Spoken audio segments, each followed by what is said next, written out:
And we are live. Hello, everybody. Welcome back to Alien Entrapment. Last week was an episode. But thank you, everybody, for coming back to join us on an episode as we are slowly getting close to what's looking like the end of our travels through the universe. But yes, welcome to Ready Play Go, the place where streamers, weirdos, and nerds get together and play TTRPGs. We are joined by Doc Ryan, Habit Actor, and Outermost Ghost. As those that watched last week's episode will be aware, we did have a rather big moment at the end where the crew unfortunately lost a member, as Tavin, after getting the other members of the crew into a escape pod from the ship that they had kind of gained access to get off the planet that they had went to try and get information from, it was quite a dark time, but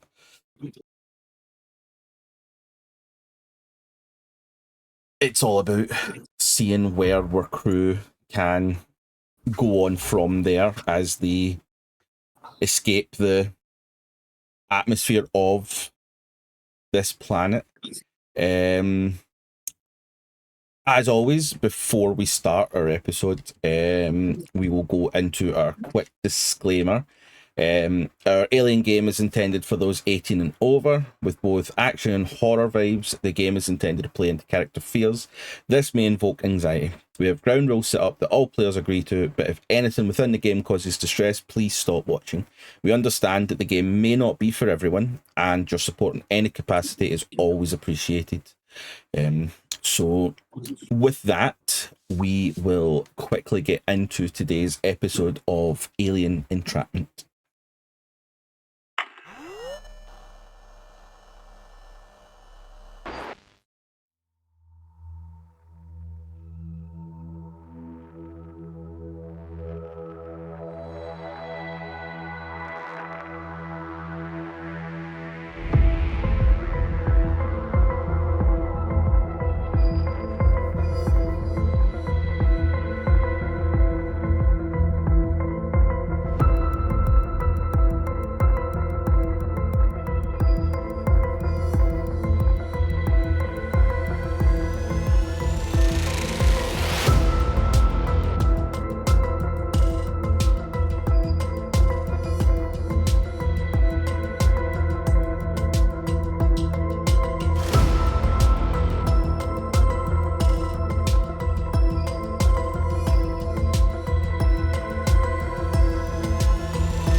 Okay, so we begin today's episode aboard the escape pod as it makes its way out of the atmosphere of this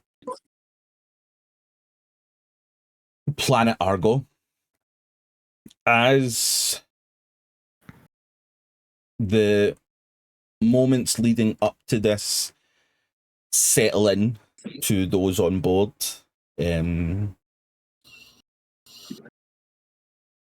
after a while, you do begin to get kind of bleeps and noises coming from communications as you breach the atmosphere and begin to go into kind of the orbit of Argo.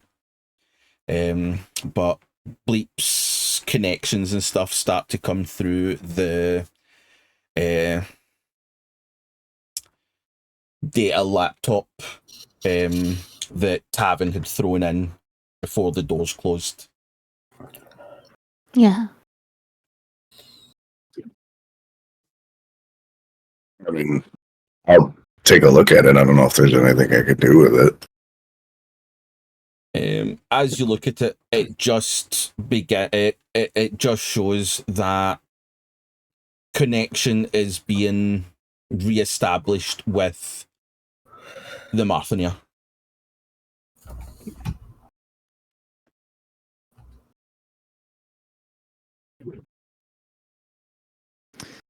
Guess we should see if we can get a comms link open.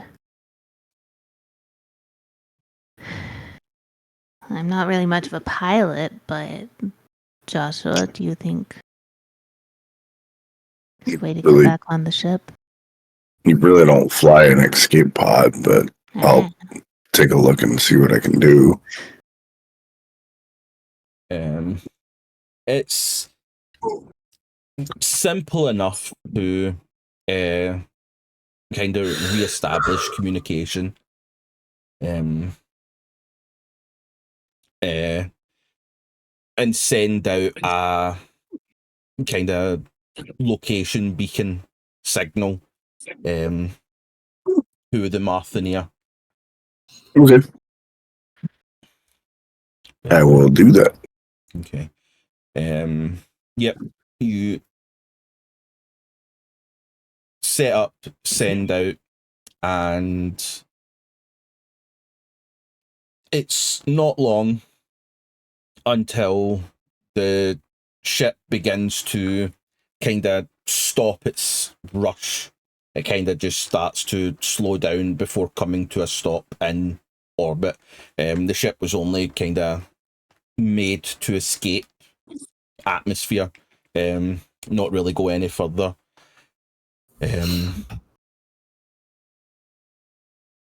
It's probably kind of within a minute or two when you looking out of the kind of small windows of this escape pod, you are able to see the familiar Marthania begin to approach. And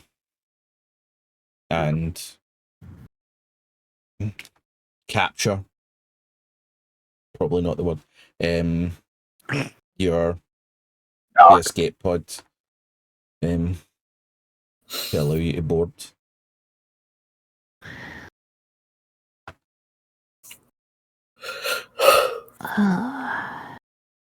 Joshua, can you pilot the Marthanier? I've never piloted anything that big before, but I'm trained as a pilot.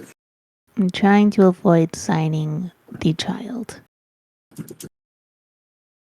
I mean, he doesn't have to sign anything. He does if he's going to pilot us. He's the only other one trained, right? I mean, at this point, I probably have more experience flying than he does. Then, okay, I wouldn't have to sign him.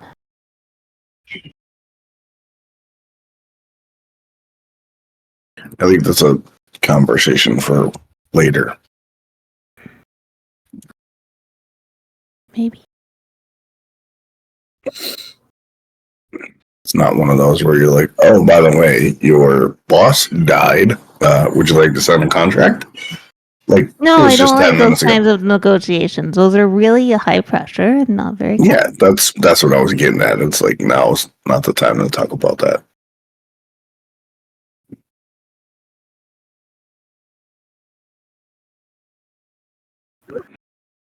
You okay, Carrigan?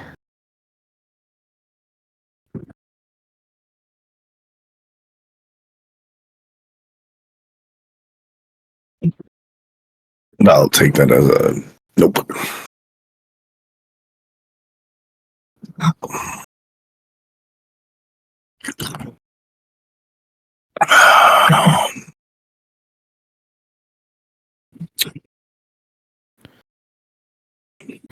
Let's get on the ship. Yep. Look at Joshua and make eye contact with him.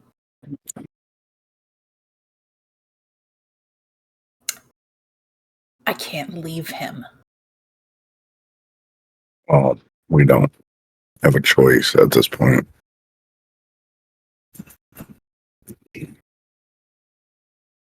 The only thing we could do is maybe come back at another time, but there's no way to get back.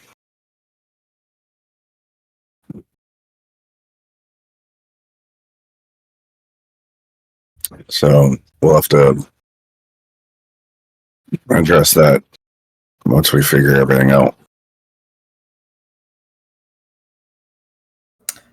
Why did he fucking do that?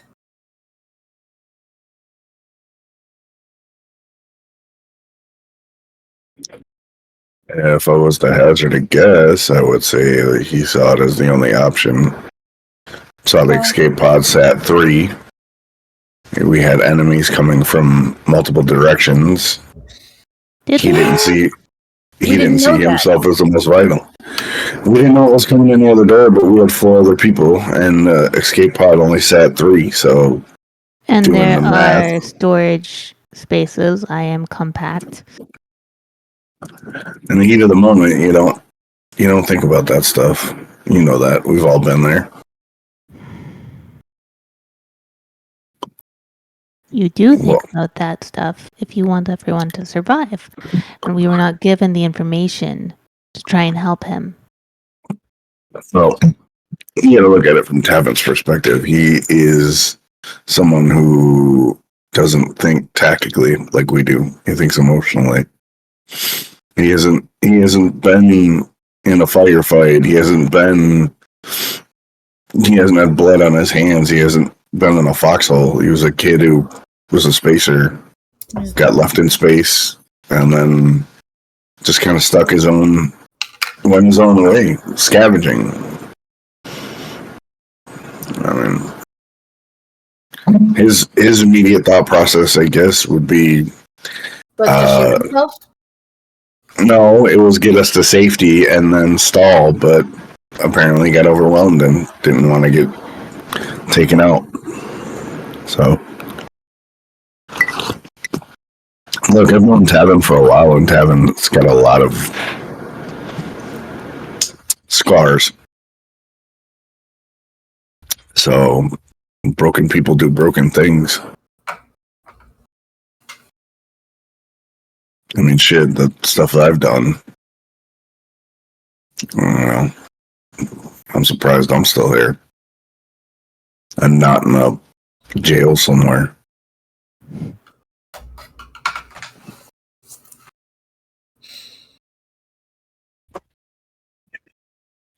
Look, I feel like shit because I brought him on this thing. I'm the one who recruited him. I say, hey, you want to make a quick buck? And now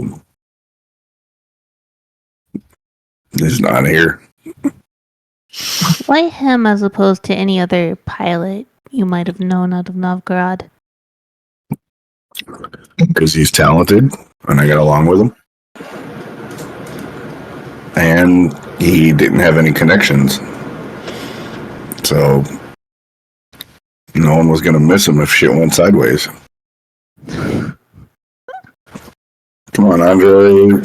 You're a former marshal turned suit. Like, corporate jobs often get messy. They often get sloppy. Especially ones that are off the books. This isn't off the book. This isn't off the books. I'm fucking here. I'm meant to keep it from being sloppy. I don't know whose cat that was, but that was amazingly cute. It was such a cute meow. Back in character. It's not off the books. I'm here. I'm meant to keep it from being sloppy. But everybody keeps stepping in my fucking way and being like, you don't know what you're doing, Carrigan. You're a fucking idiot. And not letting me do my fucking job and protect you guys and make sure of things. And you guys fucking freak out over some guys in a hypersleep bed. We didn't know anything about them. Yeah, we probably could have taken them. I could have taken them. I'm gonna start kicking the seat next, just as hard as I can. Fucking pissed off. I want to break something. Kick, kick, kick. Do you have anything she can break? What about me is so fucking hard to trust? Are you asking me that I don't trust you? Because I do. I didn't get in your way, Carrigan. I've lobbied for you when it came to conversations with Tavin. I've been in the background just keeping an eye on everybody. I haven't impeded your ability to work. Hell, if you could work more, it probably would have went easier.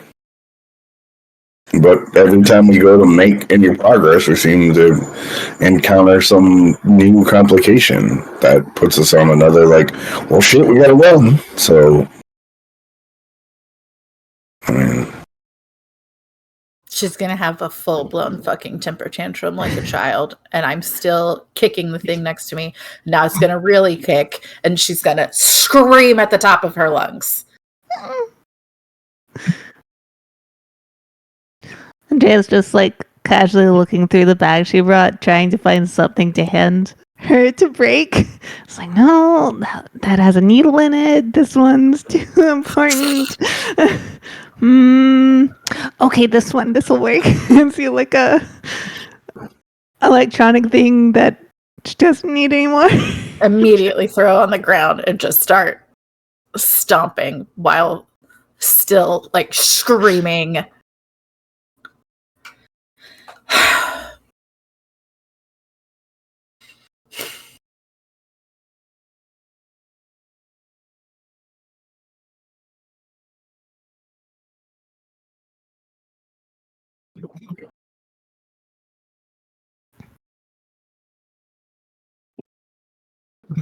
Joshua's just gonna sit patiently.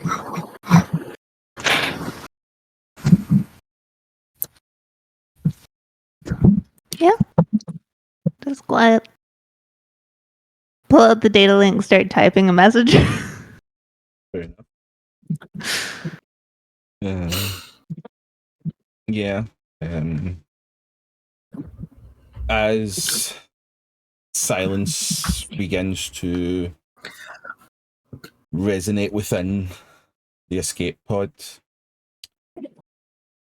Joshua, your left shin in quite pain, where Carrigan has been just kicking in this very small, tight space. Andrea, small enough that her legs were out of kicking vicinity. Probably actually I cross-legged on the seat. She was not trying to kick Joshua, just by the way. It was not intentional, but the way these pods are, everyone is kind of it's that kind on of top of each other. semicircle, so everybody's facing almost one singular console. So it was gonna happen. Yeah. But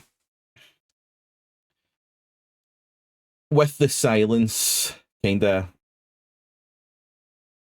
surrounding everyone, it's broken with the heavy clunk of the escape pod being connected to the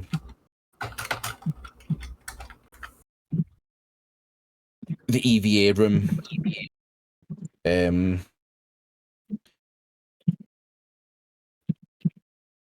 As you wait for the pressure to be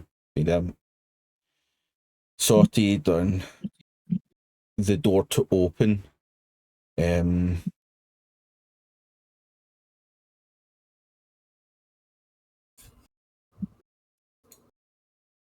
one final kind of realization kind of wash over you as the door opens and the three of you are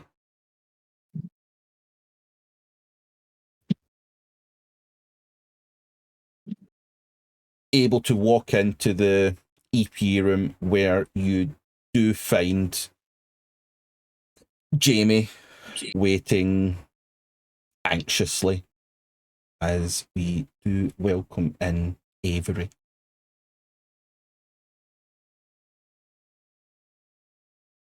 I'm just waiting to see who gets out first. I'd get out.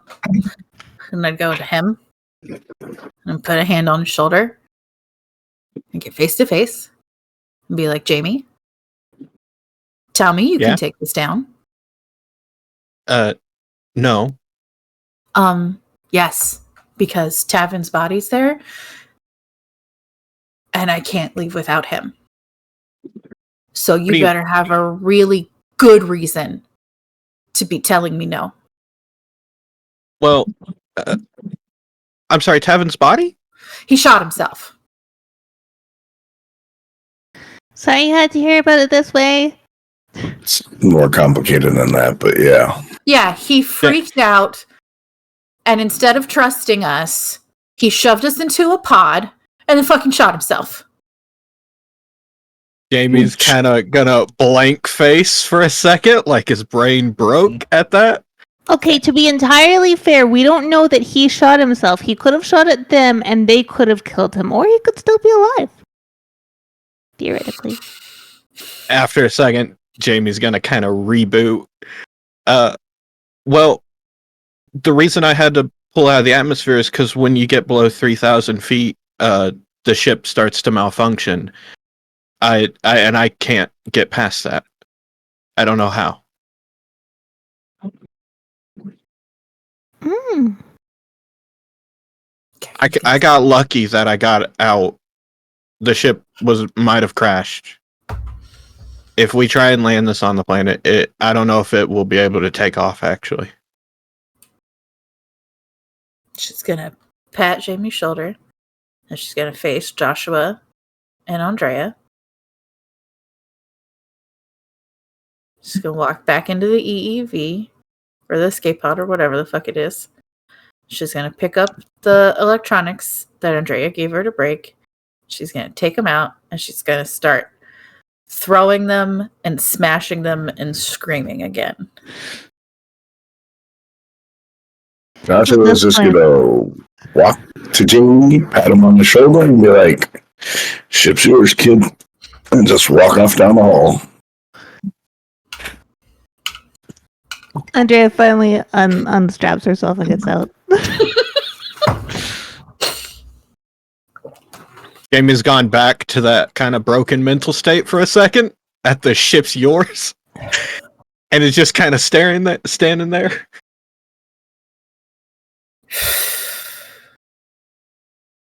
Carrigan's gonna wipe down like her armor.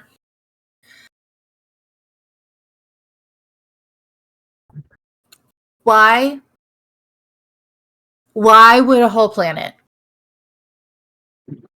There are a lot of reasons why it could be. But, look, Carrigan?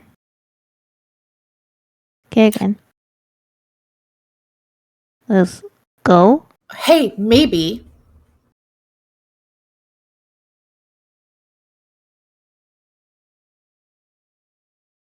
I don't know that I can leave here. Andrea, the information that we got from the computer. Yeah. Maybe there's something in there? I can start looking through, but what do you mean something in there? I don't know about how to get down or so if what Jamie is saying is true, what likely happened is they tried to land and they crashed. Well, let's look through the information we have, please. Yeah, of course. You go take a shower. Clean yourself up. Get something to eat. Mm. I'll start going through the information. Mm.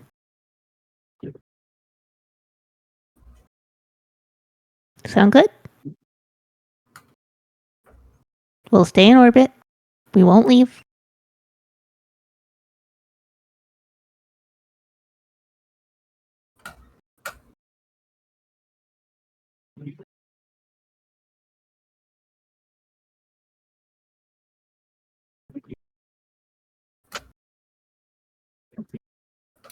I'd prefer to go through the information first.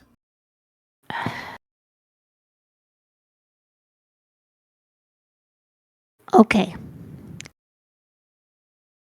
We'll go through the information.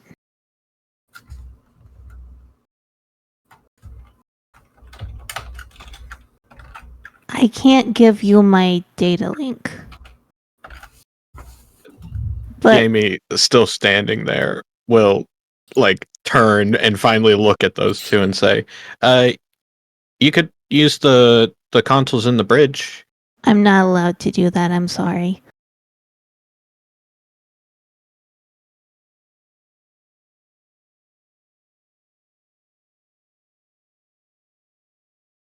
But we can sit together and go through it together if you'd like, Carrigan. Okay, let's do that.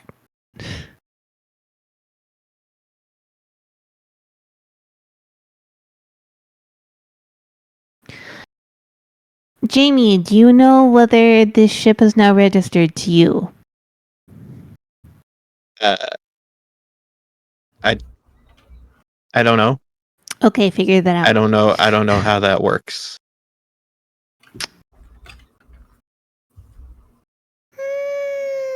Okay. You go see Joshua, because he'll be a wonderful person for you to depend on in this moment. We'll handle this, and we'll see where we go.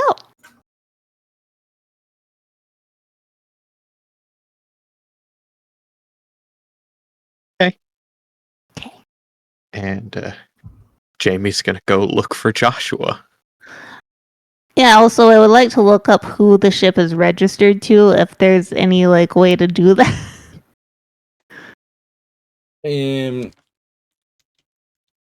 I would say just. I would assume the ship registry was a thing since he has done jobs for the marshals before, so Tavin would be the registered owner. Yeah, Tavin would be the register. What I'm meaning is, you would probably know that with it being that kind of a manual update required for Okay, police so it files wouldn't to know, update. it would Okay. have to thing me. It would be more whether or not Jamie's been given access to kind of pilot Martha. But I will say that you would imagine with the fact that Tavin's been teaching him and stuff like that he would have at least the access to kind of the mainframe and the AI and all that kind of stuff to actually pilot. But as an actual registration, it would not be updated at this kind of. Okay, fair enough. Considering Tavin's death technically wouldn't have been registered at this point yet. True, we don't even know. We in character don't even know he's dead. Yeah.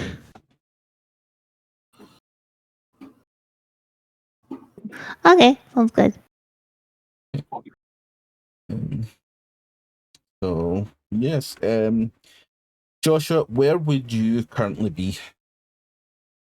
Oh, I would have headed to my bunk to store all my gear and then, take off my stuff to get that sorted first. Joshua's sort of on autopilot right now. Just got back from a mission, shit went sideways, stow your gear, clean your shit, and then process kind of vibe. Okay. Jamie, I would say that you would be able to find Joshua, but that is the picture that you would see is just a kind of silently regimented Joshua kind of going through his own kind of protocols of what's just happened.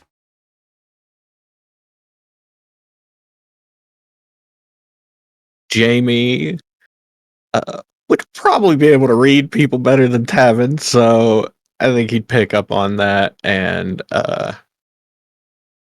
would just say to Joshua, I'm gonna be in the bridge. I need your help with some stuff, but it can wait till later. And he will make his way to the bridge and kind of just sit there, I guess. He doesn't really know what to do. Yeah. No, that's fine. You would make it to the bridge, and walking in, you would probably somewhat feel a different vibe within, having been told what you've just been told. But you will be kind of surrounded by kind of Tavin's aura within the bridge, as everything is set up to him, including the little offset room, which he used as his bunk, as you're kind of left there alone. I'll just close the door to that room for right now. And I guess I'm just gonna make sure we don't crash into the planet or anything as we just float and wait. Yeah. Yeah, that's basic stuff. So Jamie's more than capable of doing that, as you wait for kind of the next step. Carrigan and Andrea, you are able to go somewhere, wherever you want to go, to begin going through the files that you've got from the Bantam. You want to go to the barracks, or you want to go to the little hive that we've set up in our EP? Honestly, I think the common room kitchen area Okay. feels at least like there's maybe a table there. rather Table than rather well, we don't have the nest anymore, right? That's What do you mean gone. we don't have the nest? Is that not what we crashed? No. No. No? Okay. Our Okay. nest is still there. Kerrigan's not in. Okay. Not in Well, soft. we'll not soft make things. a cups of coffee and we'll sit down. We'll go.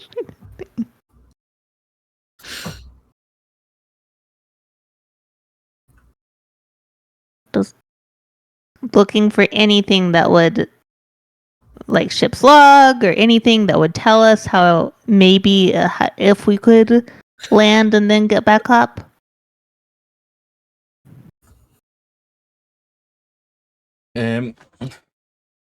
As you scan through,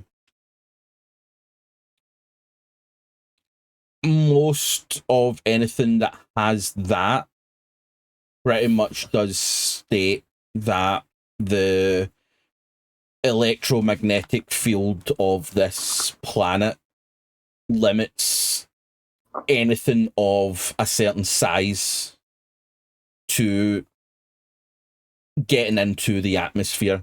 It causes fluctuations in communications and power and computers, anything like that. And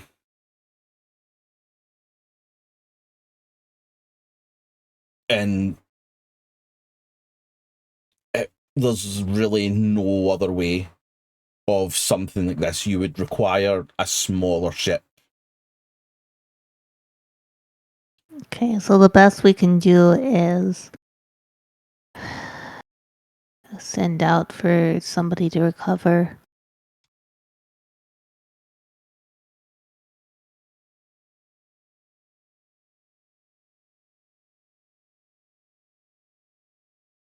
if we don't have anything that can land. Carrigan's gonna stand up and kick her chair backwards from her and just be like, God fucking damn it!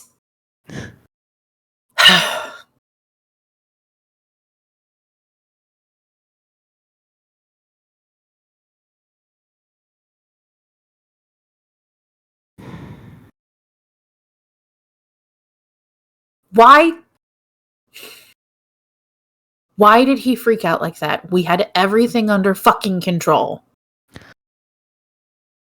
I don't know.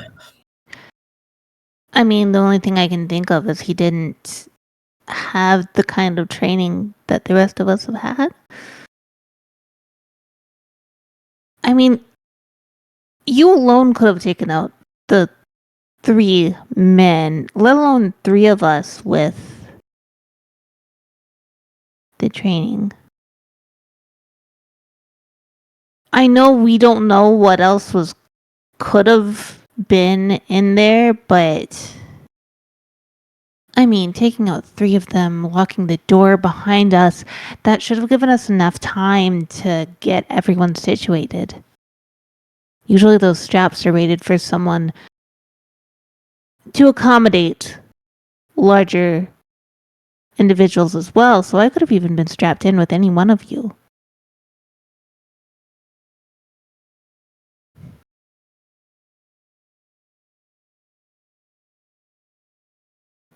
Maybe he was just done.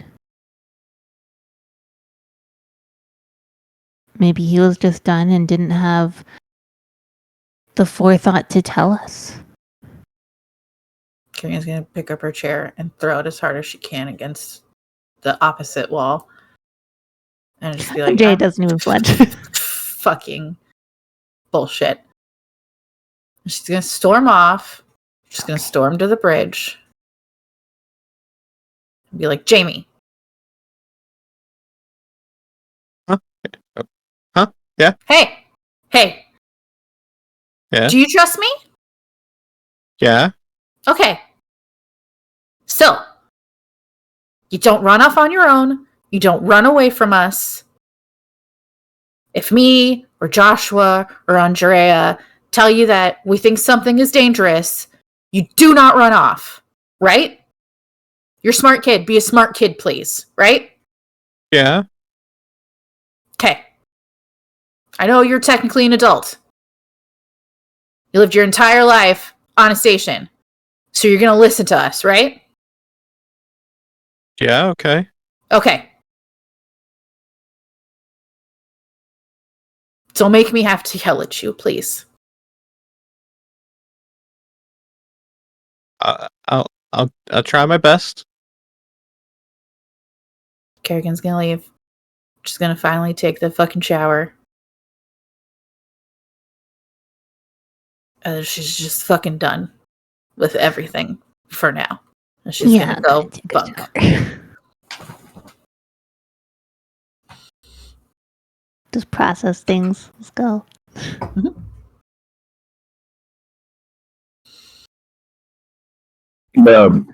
Finish putting my gear away and head up to the bridge. Very well. Is the door open or is it closed? No, it's open. It's open. I'm gonna knock on the door and be like, hey. I'm gonna have like a cup. I'm gonna have like a cup with something in it and be like, so what's up, kid? You just miss Carrigan yelling at me. Oh yeah? What's she yell at you about?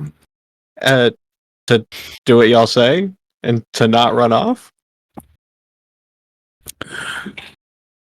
To do what she says and not run off. Well, not just her. She said all of y'all. Okay. Let me guess, she was a little amped up, frustrated. Yeah. Kind of had that crazy, I won't say crazy, but sort of like pissed off mob vibe. Yeah, that's a good way to describe it. Yeah. Nobody's doing well. Sorry, you heard things the way you heard coming out of the pod there. That was not ideal. It really caught me off guard.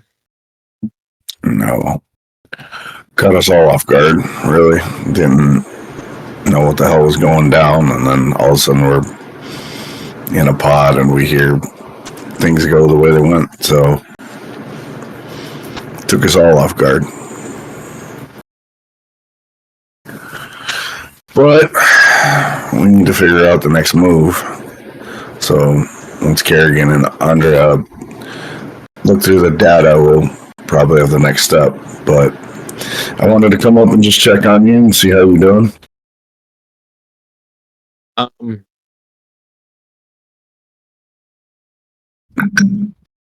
don't know. I don't know how I'm doing. It'll take a while. My first boss is now dead, so. Well, I mean, look at it this way: you just moved up in the company. Were you being serious when you said the ship is mine? Who else is going to take it, kid? I'm not. Carrigan's not. And you're damn sure ain't giving it to Andrea because she could use it as an asset for the company. So, ship's yours, kiddo. So yeah, your first mission out, get yourself your own ship. Moving on up. I thought my dad was going to be angry, but now I think he's going to kill me when I see him. I'll talk to your dad. It's not a problem. What's he gonna be mad about? You got a ship. You had an adventure. You became a man. It'll be fine. You might be worried that you were gone for so long and then you went through some shit, but I mean, ultimately. Well, I know Mr. Tavin sent him a message, so he roughly knows where I am. Well, that's good. So, Carrigan's gonna want to get back down to the planet. Try and find out what happened. I don't think we can do that. I know we can't do that. When I was trying to take the ship out of the atmosphere, I accidentally dropped below 3,000 feet, and everything just kind of started going wonky. Like all the computers started flashing, and there's a weird buzzing noise that I don't know where it came from. And I think I got lucky and got it out of the atmosphere. I don't think we can land. That you said all the computers acted wonky and stuff? Well, most of the computers here, I was scared, so I was just kind of freaking out, and I can't tell you which ones were working and which ones were getting wonky, but a lot of things were going wrong. Do you think they got recorded in the flight data? Because that doesn't sound normal. I don't know. I didn't even think to check that. Can I go? Should probably look at that. Can I go up to the console and check to see if any of that got recorded, or or if the flight logs got damaged from the electromagnetic? Like, can I check any of that?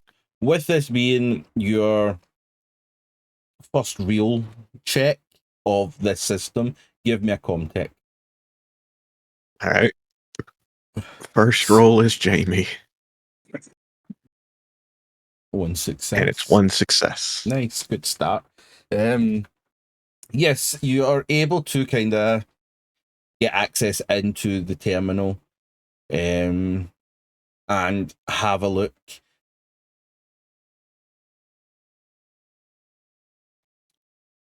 It doesn't necessarily say the exact reasons why this was happening, but it kind of, with the data that's there, it does. Joshua, if you're looking at it as well, with your experience, you would know that electromagnetic fields were a cause. Like, this is very much in line with like an EMP or something like that. Was it unnatural, like what, an artificial UMP or natural planetary electromagnetics? That information would not come through. But it's Okay, just so we have to this, break it down. yeah, this is very much just there was an electromagnetic pump that kind of went through the system and caused it to kind of go a little bit haywire. But once it will show you that it literally goes for about 10-15 seconds and then everything reverts back to normal. So it lines up with Jamie's story of when he was dropping these off, dipping under slightly, caused something, and then I'm coming back out. Everything went back to the way it was. So it lines up with what he said. Just take a sip out of my mug and be like, huh, that's interesting.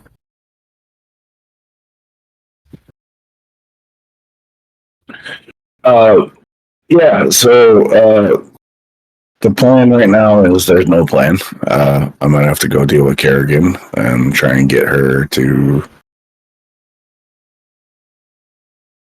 I don't know what I'm gonna do with that, but I gotta get Carrigan functioning again, and we'll figure out the next step. So you familiarize yourself, get comfortable, do what you gotta do, because this is your show now. The bridge is your show.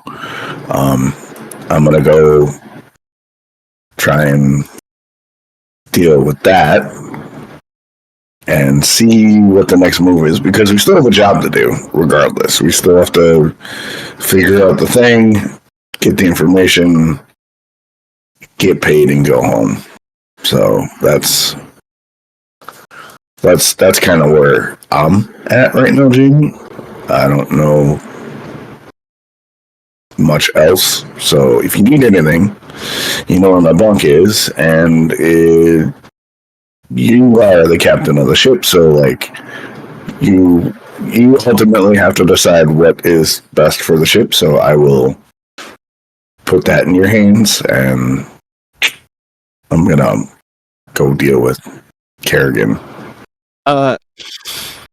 We had the electromagnetic pulse or whatever. There's someone in Cryo Bay, right? Yeah. I better go check on that. Great catch, Jamie. I'm gonna go check on that, and then I'm gonna go find Carrigan. Okay. I guess I'll see you later. Yeah. I'll be around. I got to go now do stuff. Then Jamie's gonna start familiarizing himself more with the ship than what he would have seen with Tavin. And then I'm gonna be right back. I gotta go to the bathroom. Yeah, no problem. I'm gonna head to the cryo bay and go check the pod, because that was a good call on Jamie. I forgot that was there. Okay.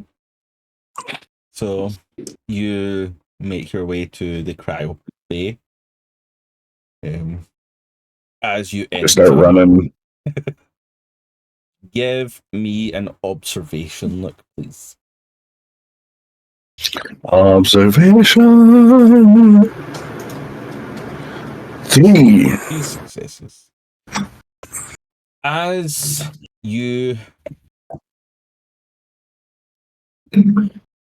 Well, at this point, you would have to intercom Jamie and ask Jamie to open the door, because Tavin had locked obviously. the door and made sure that no one else could unlock it.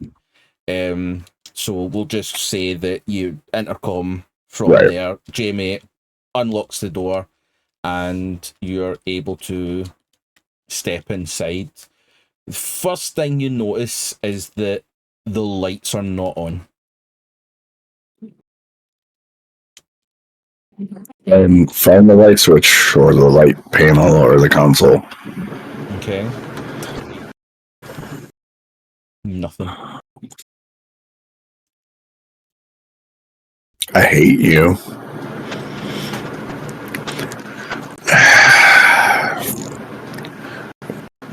Can't find the alright, lights are out. Alright. Reach in my pocket for my flashlight. Okay. Go figure it out. Okay. Are you stepping further in? Oh, of course. Okay. You step in and begin using your flashlight to surveillance the room. All you can really see is slight light coming from the door and your singular flashlight beam surrounded by darkness. You do see the multiple pods, one of which still appears to be closed. Okay, head to that one. Make sure that's the right one. Okay. You go. I mean, it's the one that you left them in. Nope. I just see if it's got power, see if it's inside. Okay. Happy jazz. There could be blood. How quickly or slowly are you walking towards this pod? At a medium pace, like not running, but I'm also not like sauntering over, like I'm moving with purpose. Okay. Okay. You walk over, shine your light on, and everything's fine. You can ascertain that the electro pulse must have just knocked a fuse out from the lights. Okay. I will. Is the pod is on? Yep, pod's still on. It's still showing that Cooper is asleep. Heart rate is still normal. Everything's still working as fine. Can I get the biometric feed? Yeah, no, you can see that. Everything looks to be as normal. All right. Nothing. There were no spikes. Nothing out of parameter. Nothing like that. You will see that there was a slight spike, kind of a day ago. Okay. But other than that, everything looked normal. All right, well, as far as I can tell, that's safe. I'm not familiar with the ship, so I'm gonna have to let Jamie know that the lighting is out in the cargo bay, so I'll have to find a breaker. Then I'm gonna go talk to Carrigan. Yep. Nope, no problem. Yeah, you're able to intercom back to Jamie, let him know about the light, and get him to relock the door, as it was before. And Carrigan and Andrea, are you back at the kind of communal room, or have you went? I assume we both went for showers and then Okay. wherever we were gonna go. Okay. Bunk. Shower and then bunk. Okay. Joshua, I will say you're able to kind of look a couple of places, not in the communal room and stuff like that. So you head to the bunk corridor. Yep. Looking for Carrigan. Yep. Carrigan, what are you currently doing? I would say after this amount of time, you've probably had shower and stuff like that, and unless you're wanting to spend a few hours there. No, she's in a ball in her bunk. Okay. Yeah, Joshua, as you go back, the rooms haven't changed all that much, and Carrigan's fort is still very much there. Knock on the door frame or the doorway and be like, "Hey, What? You want to talk? About what? The next move? The next step? What you found in the data with Andrea?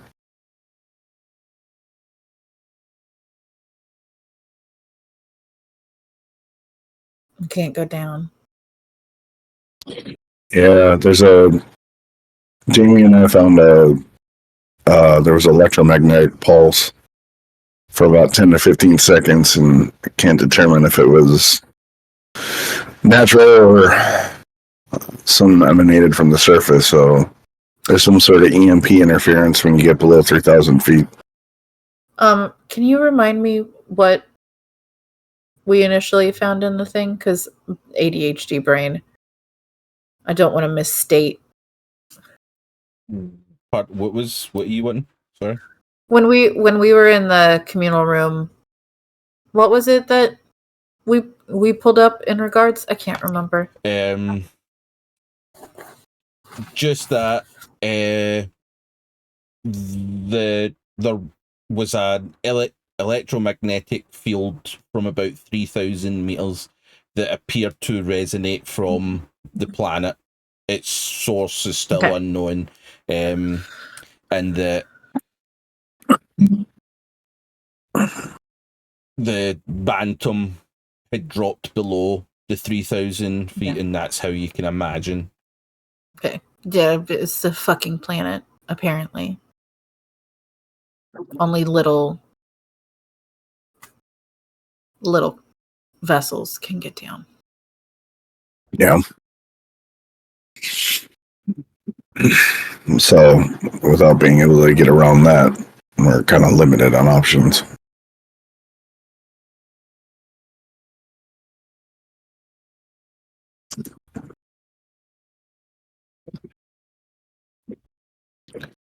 And you said you talked to him? Yeah, I told him that while he is an adult, he has absolutely no experience in doing anything like this, and he needs to listen to us and trust us. Good advice.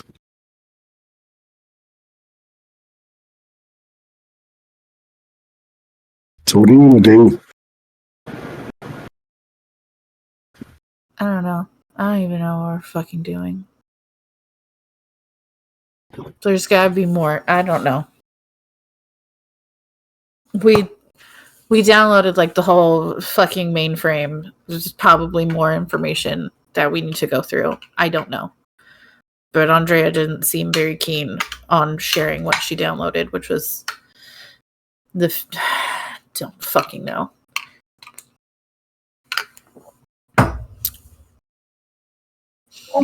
We got a couple options. We can try and figure out a way to get back down there and recover Tavin's body, or we can continue on the next step of what we planned on and going to check out Sevastopol.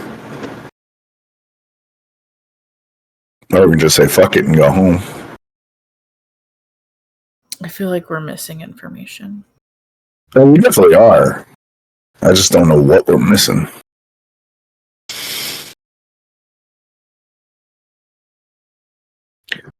You know, Tavin and I were hired to figure out what potentially ruined this space station, and then spiraled into this epic fucking goose chase across the universe, where the next step leads to the next step leads to the next step leads to the next step. I'm not smart enough to know what we missed. I pull a trigger and I patch people up. I'm not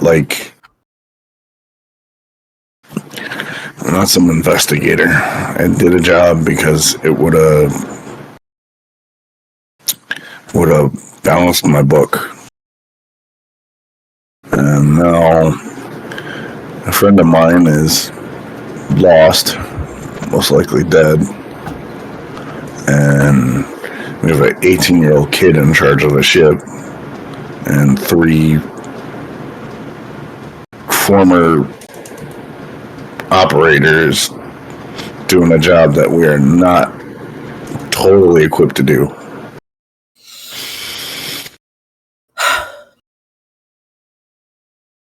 It didn't have to be this way. Yeah, we didn't have to be here, but the company was like, hey, No. we don't want it in the press. Even being here, it didn't have to fucking be this way. How so?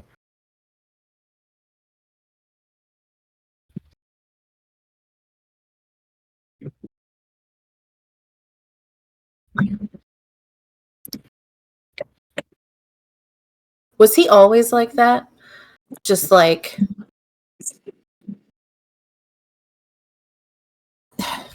Neurotic, skittish, paranoid, headstrong, stubborn, antisocial.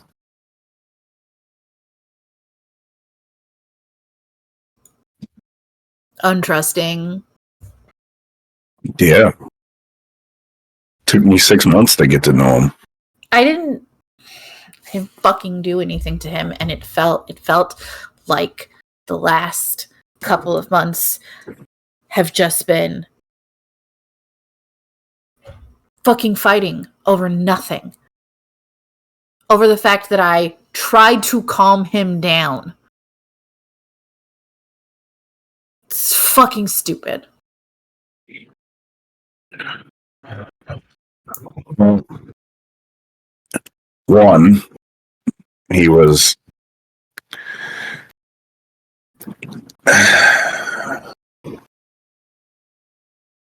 if you look at it, the first place we stopped, the whole weird human freakout thing that he encountered, that kind of didn't set a good precedence for him. And then Fucking know anything about the people that were there. They could have been sick. They could have needed help. Same thing with the guys down on the ground. We knew absolutely fucking nothing about them. yeah, I don't know about what happened. That happened too fast. All I know is he was freaking out about something about how they couldn't have survived, and then as we're trying to sort it out, they start acting weird, like they're trying to escape. And then at one point, the hatch from the west side was opening, so paranoia, lack of time, and just Let me ask you this. You this whole time she's been facing away from him. She's gonna roll over and face him now. Who makes fucking androids look malnourished? Who I makes don't know. what androids go grab fucking clothes? I think there's a little bit of Occam's razor here that the simpler answer is probably the most likely one. What if they were fucking survivors? People lie to cops. The first thing they heard upon us opening those hyperbeds was, "Hello, I'm Colonial Marshal Carrigan Mackenzie." Well, to answer your first question, I don't know. The only synthetics I've dealt with are ones I put rounds into. So I can't answer that one. The other one is, yeah, maybe they did panic, but based off of the information that we had, those were hypersleep beds, not cryo beds. And if Tavin was right with the ship being missing, the likelihood of them surviving as humans is But minuscule. we don't know how long they were in the hypersleep bed. Right, no, I get it. And I think what it was is Tavin's paranoia and stress in the situation got the best of him, and I'm trying to react to what's going on in the situation with not a chance to break anything down. So it was just a clusterfuck, Carrigan. That whole situation was a clusterfuck. Yeah, it didn't fucking have to be. You're right, it didn't, but we didn't have the information we needed to approach the operation properly. You know, think about it. You were a Marine, you were deployed. How many times have we been deployed with intel that was bullshit and things got fucked up and then someone dies? It happens. It doesn't make sense. It doesn't make it right, but it is fucking what it is. It's part of the reason why I left the field. I didn't want to deal with this shit. I was tired of people dying. Last operation I did, I spent 36 hours in a moving from position to position and watching people die that I was trying to save. And then I get blamed because I left my post because I saw an opportunity to save some of my team members. Like, why do you think I fucking ended up on where I ended up?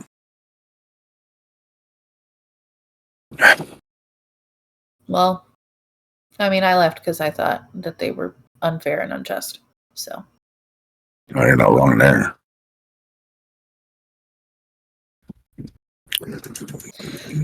I'm angry. Obviously. I'm so fucking angry.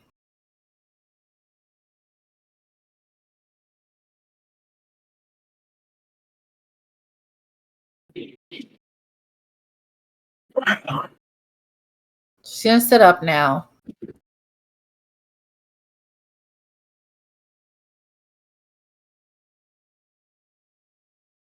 You know what? I don't have to operate around someone who is fucking terrified of everything anymore.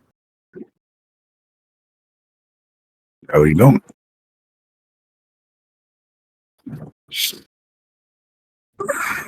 You know the stuff that we got off the first station? Yeah, what about it? The black goo? Not just the black goo. There was a lot of stuff that we collected. Yeah, there was a ton of data and stuff that we were going to sift through. Yeah, we haven't done that. And then Tavin freaked the fuck out and super secured it. Where is it? It's in the cargo bay. There's a series of drums and stuff where it was secured. Make it up. Come on. Field trip? Yeah. Okay. Fuck Lead the way, Tavin. Miss Frizzle. Okay. I'm just going to follow Carrigan. Okay. So I'm drinking my coffee from an empty mug at this point. So you head to the cargo bay, and at the very back, which has been put into a secure case, it's also been anchored down, sealed, secured, even has fucking metal just over the top of it and fucking sorted down. Jesus Christ. There is one single hazard sticker on it as well. So it'll take you a couple of minutes to remove all of this. It's like 3 layers of boxes to get into it.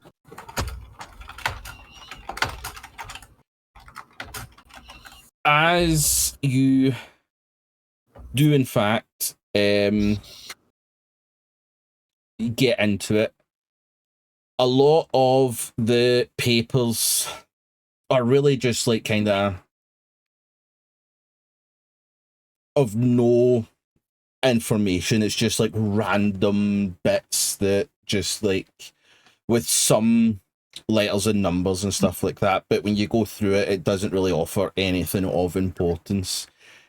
Also, just to be clear, we're being super safe about this because we thought that these things had black goop on them. Do they currently have black goop on them? There's still Or marks and smears and stuff like that of a black substance.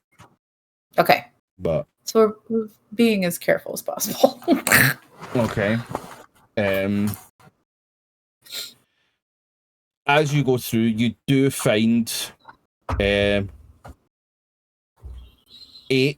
letters of interest. No. Question is, if I do that, Can you guys now see at least one of the letters in your handouts? I can. Okay. Yeah, there's a couple. Right. Do you see the I first have- letter? Oh, it says one went wrong. I see first letter from S. Mackenzie, Yeah. but it's not actually letting me see it. It says something went wrong Oh, when I pull it up. Oh, it's doing that for me. I can. Yeah, it's doing the same thing. Hold on. Let's see. Right. You might have to just have a wee quick restart of. Here, I'll refresh. It is almost break. Oh yeah, time it if you logged just me want- out. Yeah. Roll20 maybe be having an issue.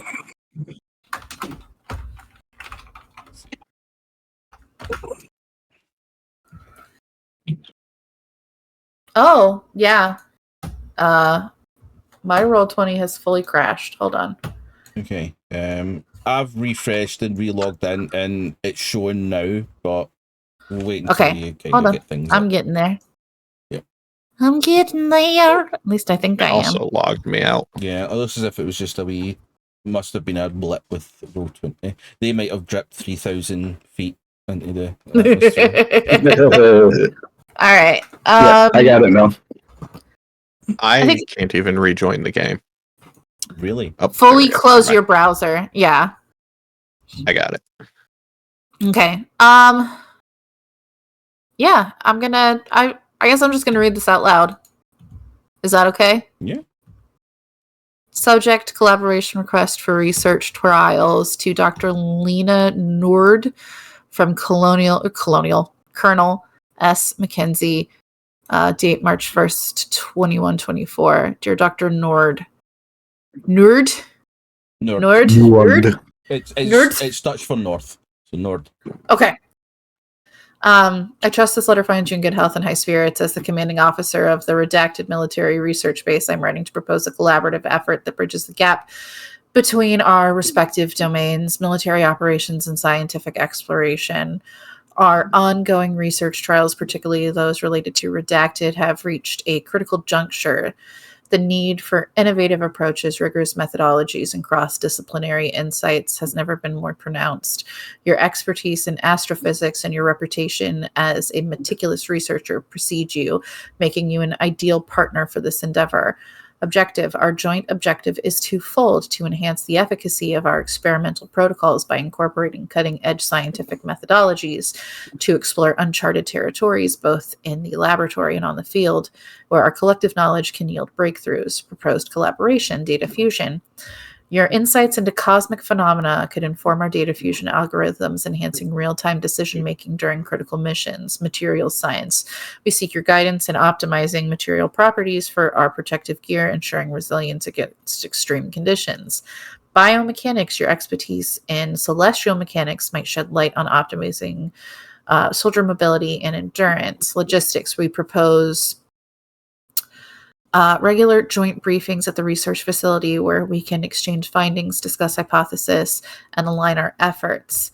Access to classified information will be granted on a need-to-know basis, subject to security protocols, ethical considerations. All research trials will adhere to international ethical standards with a focus on minimizing harm and maximizing knowledge. Informed consent will be sought from any human subjects involved. Timeline.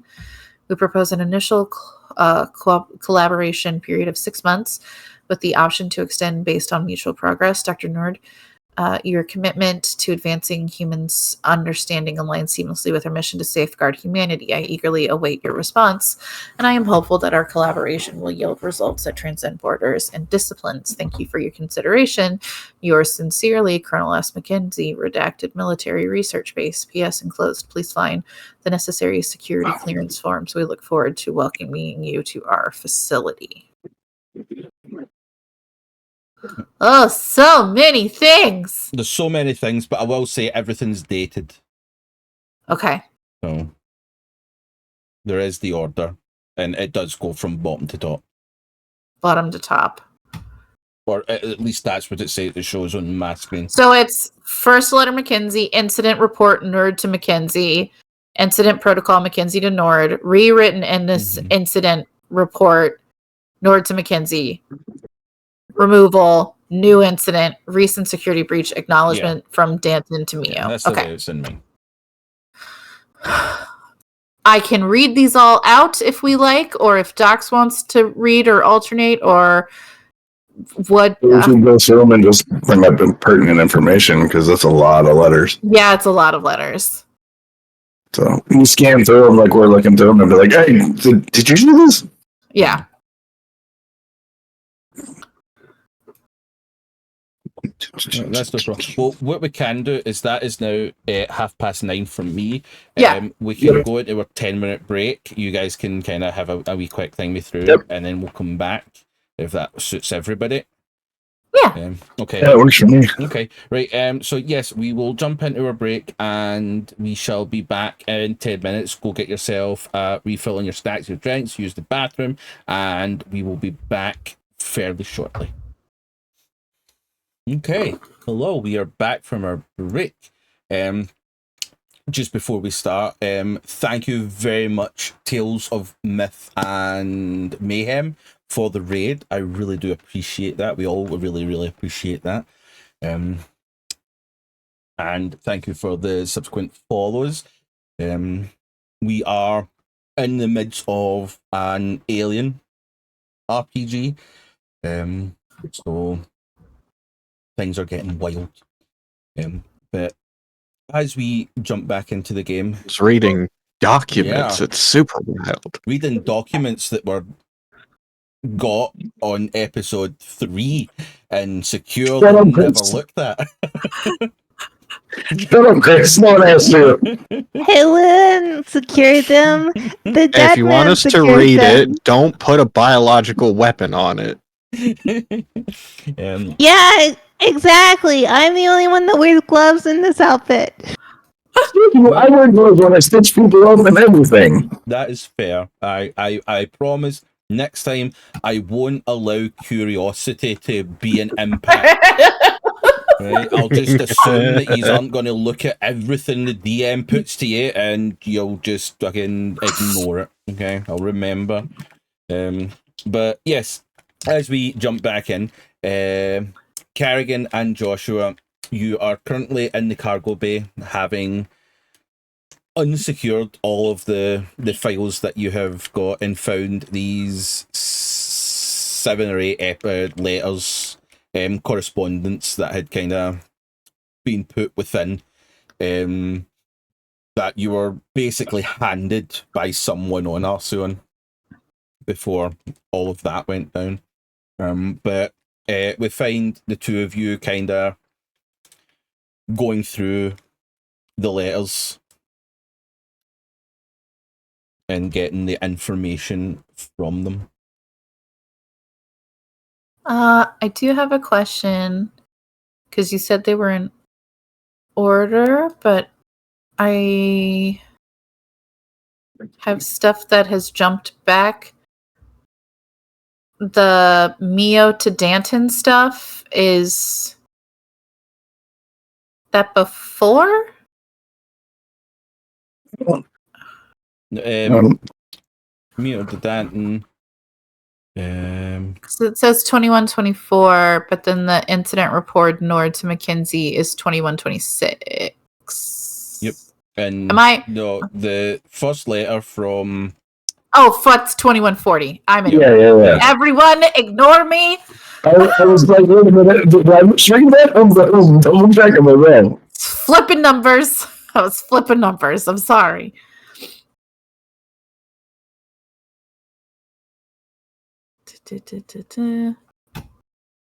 Okay.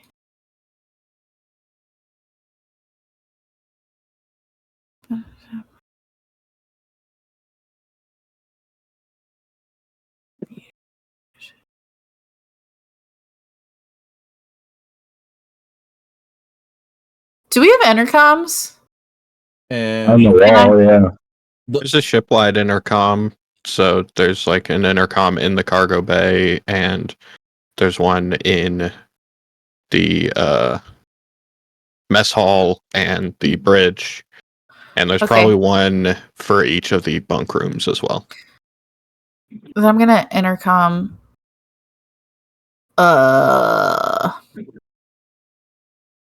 To the bunk. Yeah, there should be one that goes to the bunk hallway. Yeah. Andrea? No, fuck that. I'm gonna intercom the bridge. Hey, Jamie. I'll respond. Yeah. Can you intercom the whole ship and get Andrea to come down to the cargo? Okay. Thank you. And I will intercom to the whole ship, and it'll be like he's really close to the microphone and hasn't done it before. Andrea, can you go to the cargo bay, please? Like a supermarket, like that. Yeah. It's very muffled, and you can still make it out, but it is one of those ones that when it first comes through, it's almost that kind of jump scare of this loud kind of muffled voice that just resonates through the ship. Andrea, can you just come to... We're good. Do I need to respond to that, or No, can I just? it's just Okay, I was a just light gonna- through the speakers. And I guess I'll also start making my way towards the cargo bay. Okay. Yep, it doesn't take long. You get to the cargo bay where both of you find Joshua and Carrigan currently kind of sitting next to an open, secure chest with papers securely spread around. It's not just haphazardly, just kind of like they made everything's still safe as they're currently going through the files.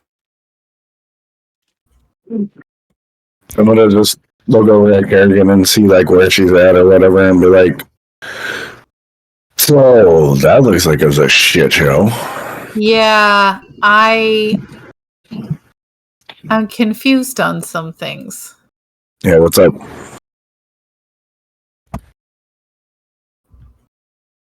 Okay. So he invited Nord. Mm-hmm. There was the containment protocols for the chemical.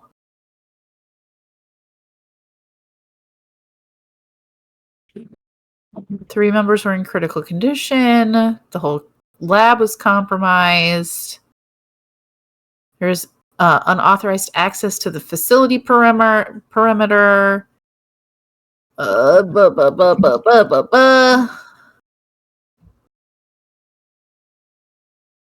it looks like the lab was also penetrated too later on. Like it looks like there was a whole. Looks like there's a whole mess to try and like access this chemical. Do you know Mike Izzard? No, it's not a name I know. Yeah. I know Mike Izzard? I don't know. Give me what would it be? A witch check. Oh, wits check. I gotta close all these letters.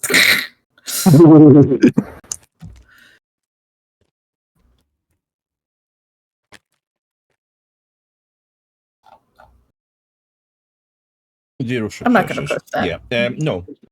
You don't recognize your name. Okay.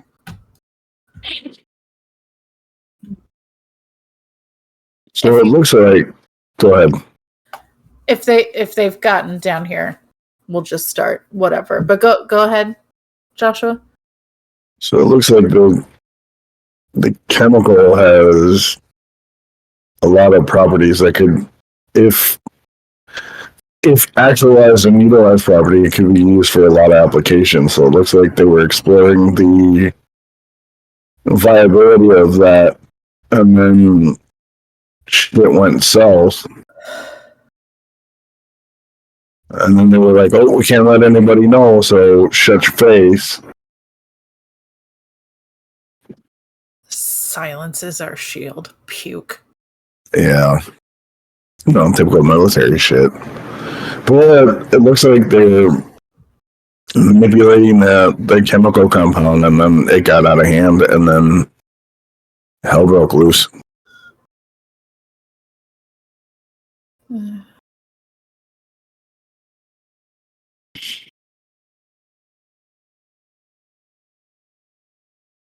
So it looks like they took your dad off the project at some point? Yeah, like 5 days after. Yeah. But they said, hold on. I write to inform you of significant change in our operational structure. Effective immediately, your role as a correspondent within our research facility is terminated. The decision is non-negotiable. Reasons for removal: security breach. Recent events have raised concern about the integrity of our communications. Your involvement in the incident has necessitated this action. Right. So who was tapping your dad's line? Like, was your dad messaging somebody? Maybe he was concerned about the project, and they found out about it. Don't know. I know you don't. I'm just talking it through. And why wouldn't your dad say anything about it when we called him out on it? Well, because the silence is our shield. So stupid. Puke. So,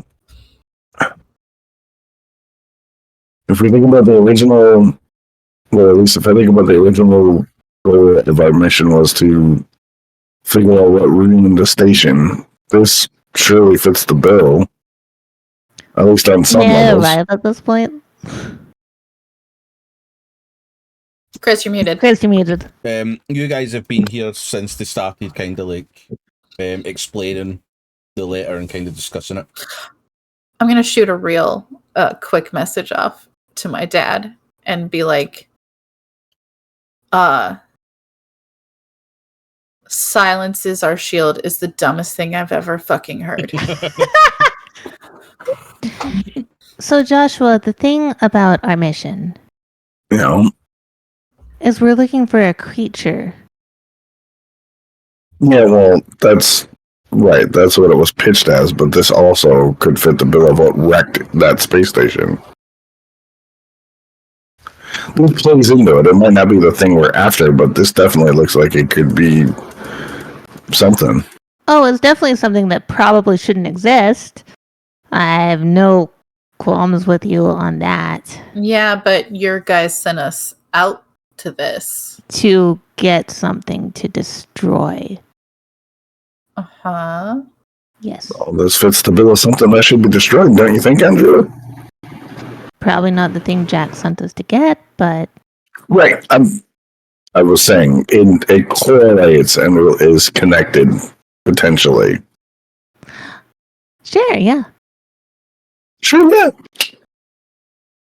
yeah. Slap. Nice. I'm just gonna slap, like the. Don't be a fucking dick. Yes. Like that late. You know what I'm talking about? Like the lazy, like. Yeah. Fucking.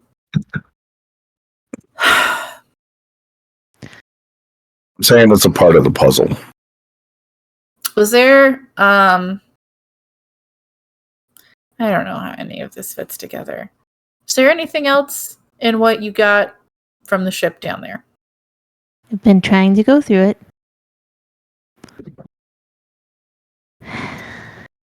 So far, nothing that I can correlate between everything we've gotten from everything else. I don't know how Argo fits in with anything else that we've done. I'm going to be entirely honest with you. It was if I remember right, it was a set of coordinates that we got from somewhere. From a man who was dying on Alba and handed it to Carrigan. Yeah. It might have nothing to do with the rest of it, which I'm going to be honest does make me a bit more angry. Well, maybe Argo, maybe the EMP pulse isn't from the planet's natural. Maybe it's a manufactured pulse. It doesn't So matter. there might be something there, but I don't know if it's I don't know if it's a thread we can chase right now. It's nothing we Oh. can do anything about. I will also say that this is something Tavin told the rest of the group, is that this is where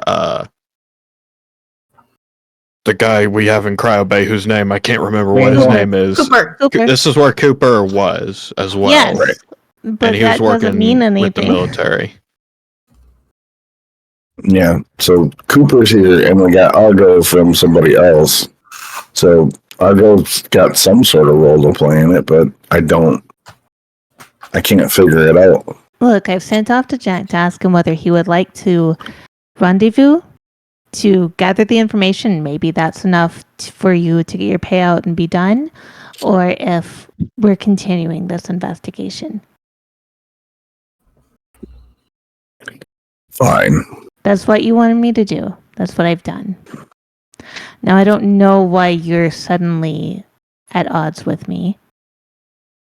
I'm not at odds with you. I'm just asking questions. Okay. If you perceive it at odds, that says something about you, not me.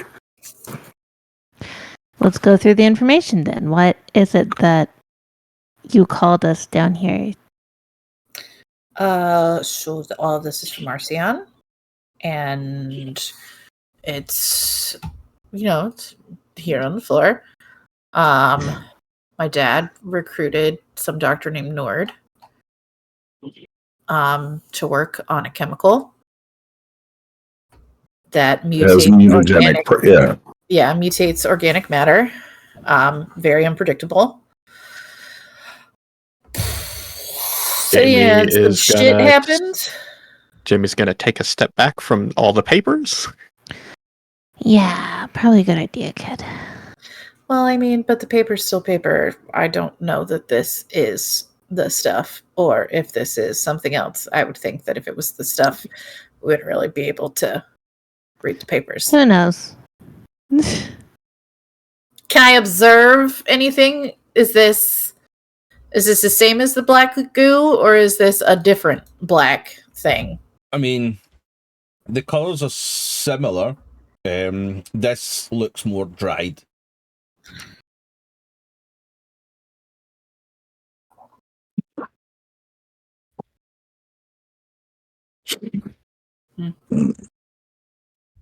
So we were having mutagenic chemical that was trying to be weaponized or utilized in various applications at this space station, which then got out of hand, which led to a couple incidents, which led to everything being basically shuttered until we found it. Okay.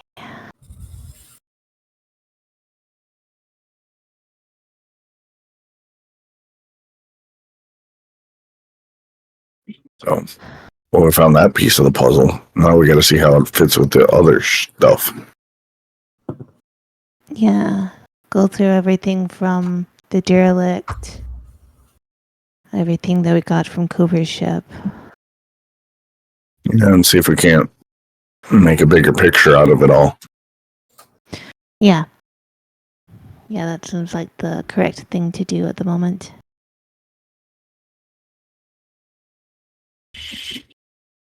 Well, I'm gonna go put in another pot of coffee and try and make some food because I got a feeling it's gonna be a while.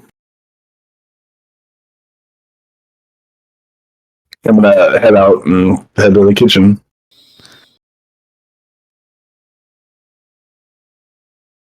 There you go. All right. So I suppose we should go to what the bridge has consoles that are clear for everyone to see and has at least what information we've gathered so far. Sounds good. Yeah, let's go there. You okay, Carrigan? No, You want to talk about it? no. Okay. Let's go. Okay. Joshua, you head off to make some more coffee. The others go to the bridge. So what information is it that you are looking to go through at the bridge? We have things from the derelict, Yeah. and from Cooper's. So the stuff you collected last episode? No. No. Last episode was from Oh yeah, the Bantam. Yeah, okay. We're talking about the derelict that we went to where we found all the people in cryopods. Yeah. And then Cooper's ship. Okay. Because we got everything from that we could from there. Yes. Okay. Yeah, you're able to get to the bridge. Joshua, are you looking to rejoin them at the bridge to go through everything with? Yeah, I'm gonna make some coffee and like try and make like a lunchable platter because Joshua doesn't cook. Be like cheese, crackers, and like whatever in the fridge because that's marine food. Fair enough. How? Wait. Okay. So Cooper told Tavin that he was working off of Argos. We No. can't No. get down. No. Cooper Okay. said he came from Sevastopol. Tavin noticed he came from the other direction. And then it was in his... info from Cooper's ship that said he was at Argos. Yeah.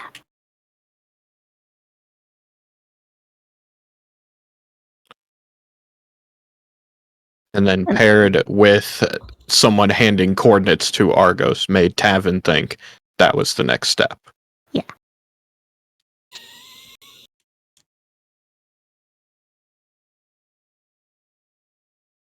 And where we're headed supposedly is Sevastopol, which isn't there anymore, which we know.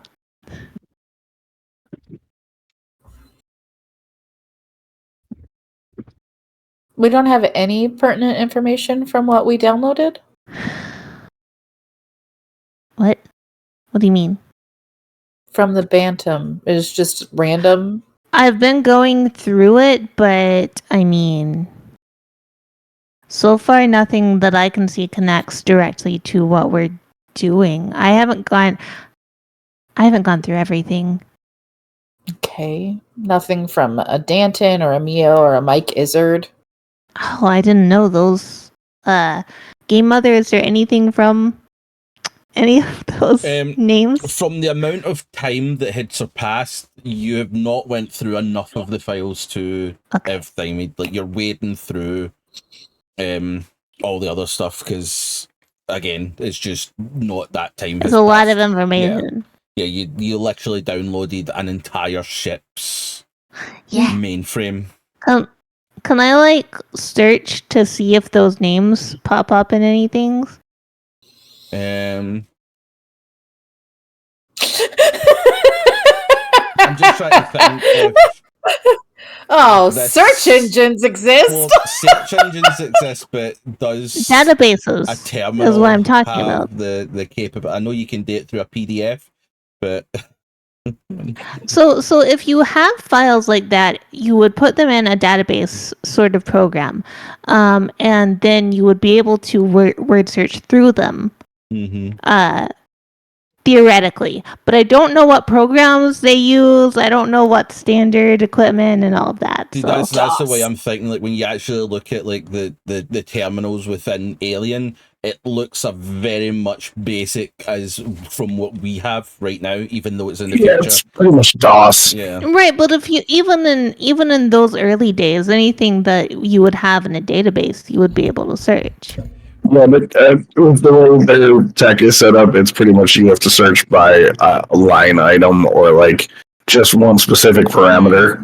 So you can't do like a nested or group search. You have to specifically search because it's essentially like DOS style. So you have to enter and search for, and then it'll pull up all the incidences, and then you have to run another query for a separate key line. So what I'm hearing, though, is that it's possible. That's what I'm hearing. It would take time. It would take time to do that. It's okay. But is that or are you looking at the other information from the derelict building? Because you can't do both at the same time. Well, we have the stuff on. So if we're looking at stuff on the bridge from the ships, from the Martha's stuff, and then I'm looking on my data link through the stuff that we got from the Bantam. I mean, we can do both at one time. Yeah, you can do both at one time, but yours will take significantly longer. As Yeah, definitely. It's going to take a couple hours. The entire file set of a ship. I'll do it. Okay, so the information that came from the derelict ship that I'm pretty sure Tavin did also go through. Yes. Basically, it does estimate that Cooper's ship had been at Argo. It didn't show any information that it had been near Sevastopol or within the vicinity of Sevastopol. The derelict ship's information that was kind of shown to be that this was the kind of other side of the law. This was like not quite a hideout, but it was like a criminal kind of place of interest. It had a lot of comings and goings, a lot of things passed through this. On the stuff with the likes of the Cryo Bay folk, names tied to it were the likes of the USCMC, although nothing actually linked everything. I think one of them that I'd said was that it showed USCMC equipment had come through this ship and had been moved on or sold or something like that. So it doesn't necessarily show that the USCMC has been involved. It just says that equipment from the USCMC had passed through that ship. Basically, that ship seemed to be just that central point where, like a smuggler's ring, really. Lots of different things kind of pass through. I think on one of the kind of diary-like things that it went through, the people in the cryopods had been taken from a USCMC ship, and they were currently housing them. But that was close to the end of any information that had came through before you guys had encountered the ship, and whatever had caused the hole in the front of it.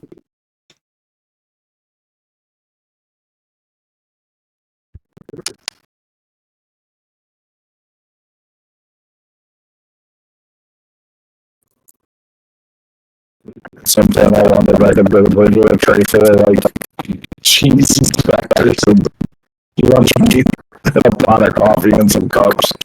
Hell yeah.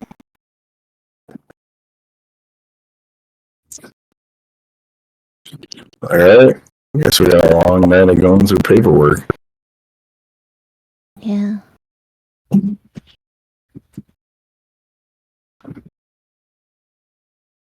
Just start breaking through it all. Trying to put it all together.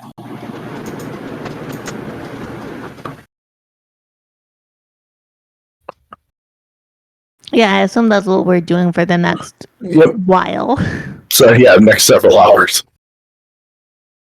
Jamie does not know what they're even looking for, so he's gonna go seeing the platter of food that Joshua made. Jamie's gonna go make like actual food for everyone. Look, I tried. I thought you said that you did a nice meal whenever your wife was mad at you. That's what he said. He didn't go into details of what the nice meal was.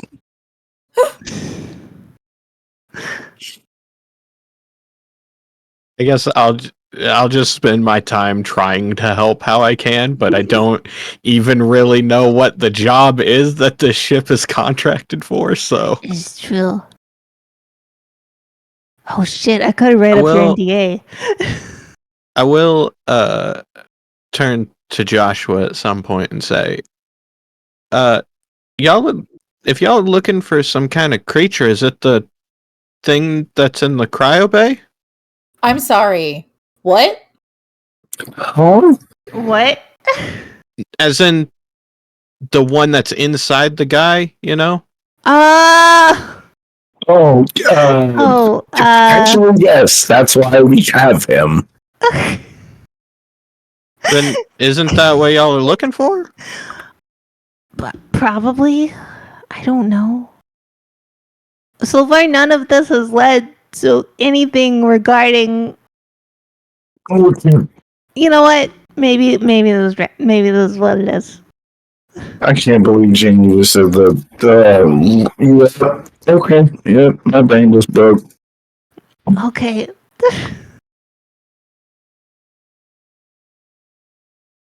That's a great point, Jamie. That's that. Yep. Good job. Jamie gets the gold star. I mean, Sebastopol was under quarantine before it disappeared. Yeah. I have a question for the game mother. Yes. So the incident protocol Nord to Mackenzie is the actual incident report. And then Mackenzie replies to Nord. And then Nord rewrites it going, oh no, yeah, spill occurred, but everything is fine, right? Yes. Am I following that correctly? Okay. Yes, it's almost as if certain paperwork had to be in a specific order. Okay. Sorry, I'm just trying to make sense of why he was removed. Dungeon's gonna leave the bridge and go to the cryo bay. I'll follow along. Or the cargo bay, my bad. Okay. Cargo bay? Yeah, where the cryo pod is stored. And the cryo bay. Yeah, the cryopods are in the cryo bay. Yeah. I'll go with you. Yeah, you're both able to.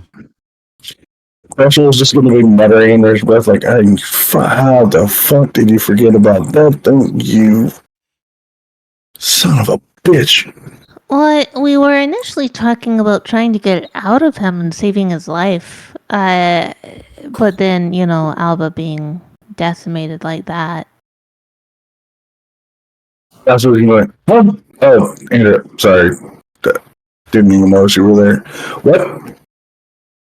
Initially, my understanding was that we were trying to get him to a medical facility to save his life. Who? Cooper.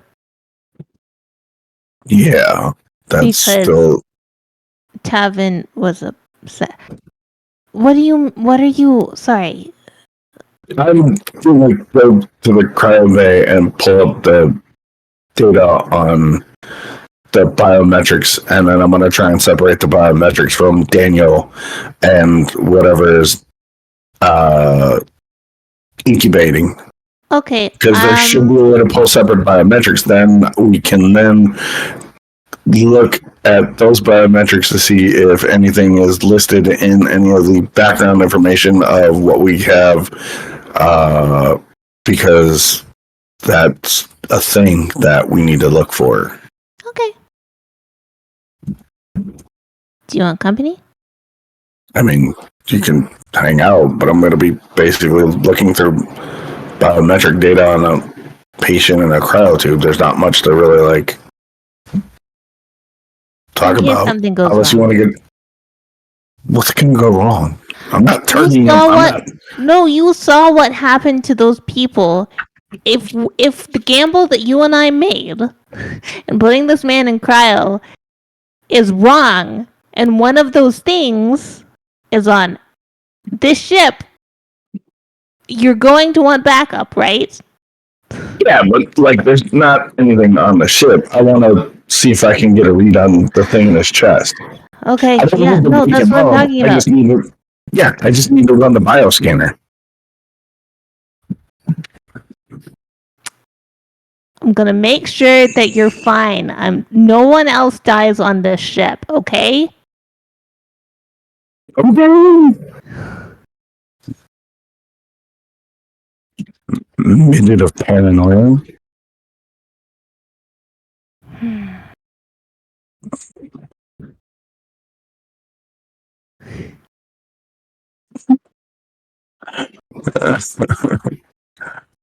Yeah, so that's what I'm gonna do. I'm gonna try and figure something out because now Joshua's like, Jamie just said something like important. I gotta go figure it out. Follow along. Have my gun. I feel safer now. I have not used this gun so far. That's exactly why I said that.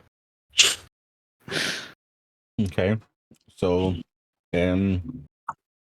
you get to the cryopod or cryobay door. Intercom to Jamie again to unlock everything. I would say Jamie wouldn't have it where no one else could get into it. It was more that it He's- hadn't been changed. So it Oh, would have yeah, been that's that kind true. of way, just the way Tavin had everything set up, Jamie now just has access. So Then I will also make it so that like everyone else can just unlock the door too. fair enough. Makes me more happy. So yeah, Joshua, the door opens and as you walk in, still The lights come on? nope, still pitch black. I thought you said that he reset it. No? I told Jamie to reset it. He probably hasn't gotten to it yet. Just make my way over to the cryopod and just kind of like doing like, you ever see like on those medical drama where it's just like, aha, and they just like start running through everything through the mind trying to figure it out. That's shot for right now. Okay. But you're going to access the biometrics. Okay. Yep, I want to engage the bioscanner and try and Okay. see if I can't get a Give, separate read on. give me a Comtech roll. I hate Comtech. Oh, yeah, never mind. I like Comtech. 2 successes. You access into the biometrics and start trying to see if you can find multiple and to triangulate and separate and all that kind of stuff so that you can see the different ones. There isn't separate biometrics within this cryopod, but what you do get is the biometrics of Cooper shows an anomaly. Okay. Can I record the biometrics and then pull the bioscanner imagery of the thing in his chest? Or in his chest cavity, I should say. Okay, so you basically just want to do an X-ray, try and get what's Yeah. Okay, nope, that sounds safe. So yeah, now you can take an X-ray of everything. I'm gonna pull that data once I can get that pulled. I'm then going to go and get compile a message with the biometric anomaly, the baseline biometrics, and the imagery, and send them off to a doctor that I know that specializes in weird shit.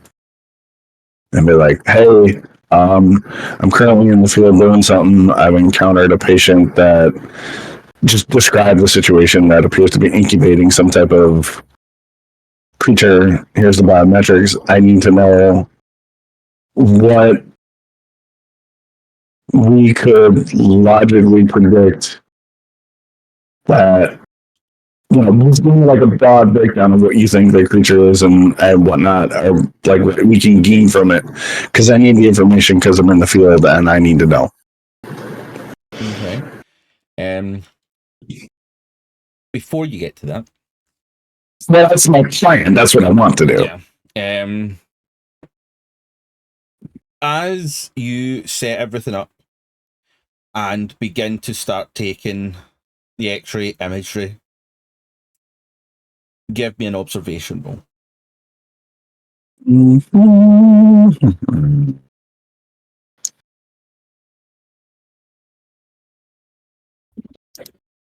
One. Okay. You do notice that Cooper's body ever so slightly pulses.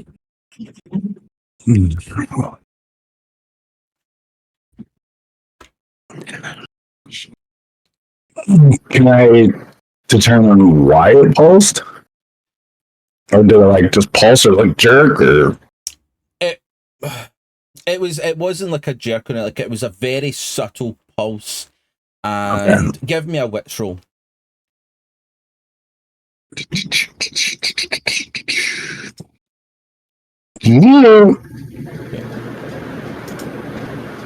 Okay. Keeping it. No, I'm 0 successes, 1 panic. That's you can't figure out why it would be, but you did notice, even as such a slight, you did notice the reaction as you took the X-ray. But you get the image data back, and you are able to send your message, send all the data that you want, and get everything out.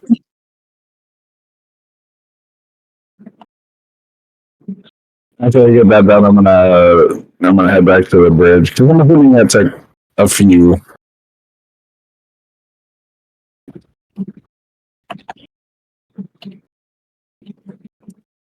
The whole time Andrew was just standing there while Joshua was kind of fell into the work, and he comes down and goes, I got what I needed. I'm gonna head back to the bridge.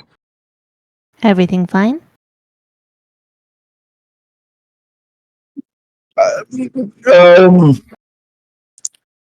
Everything is everything. I don't necessarily think it's fine, Okay.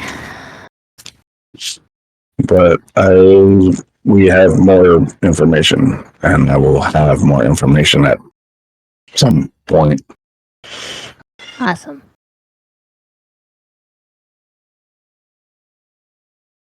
You know what? Like, yeah, Sorry, what?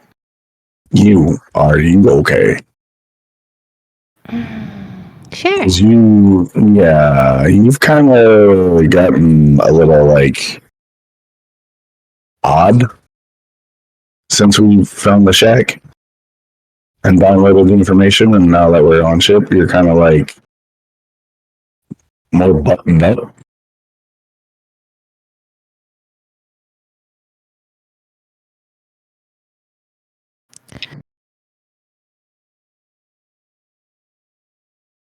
I don't usually lose people on missions.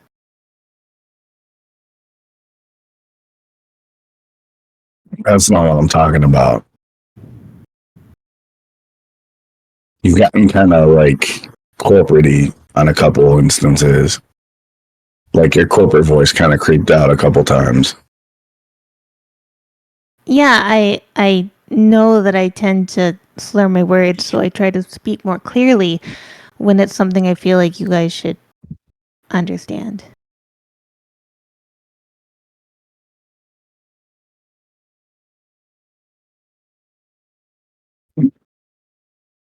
So you're clarifying something, but that's, I don't know, you just seem like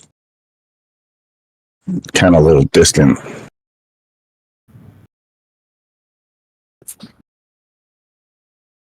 Joshua,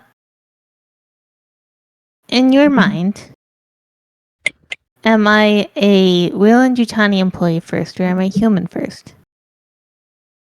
Clearly, you're a human. What kind of question is that? That tends to flip sometimes. I've noticed. Yeah. You still work for the company, Yeah. you know, and company assets, company profits, company goals are always going to be number one. That doesn't mean you're a bad person. At least you've shown not to be a bad person.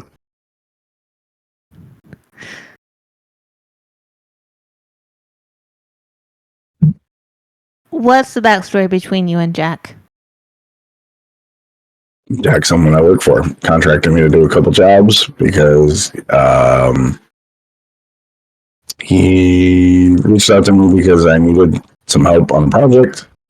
And I said, sure, I'll lend you some assets, but I need you to do a couple jobs. And once those jobs are complete, well, we're going to complete the terms of our contract. Like, it's simple. Like, you do this, You don't I like do him, this. though. No, why the fuck would I like him? He's a slimy suit. That's using leverage over me to do shit he needs me to do. And a lot of it has been, hey, you know, you used to do this stuff in the field? Yeah, I kind of need you to go do that again. Oh, I understand now. And with what I have on the line, I kind of have to do it because it's important. What do you have on the line? A really big debt that I'm trying to work off. Not monetary? Nothing's ever just monetary, you know that. Especially with Wayland Yutani. This job was supposed to be the last job that clears the slate. Then I can get what is coming to me for the work I put in.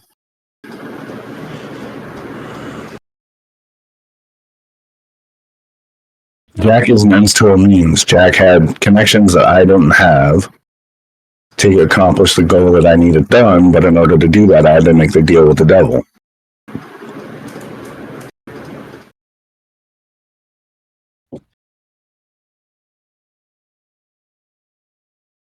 It's pretty cut and dry. I mean,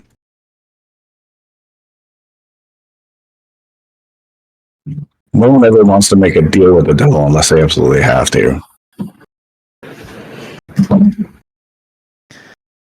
Okay. I understand. What's your relationship with Jack?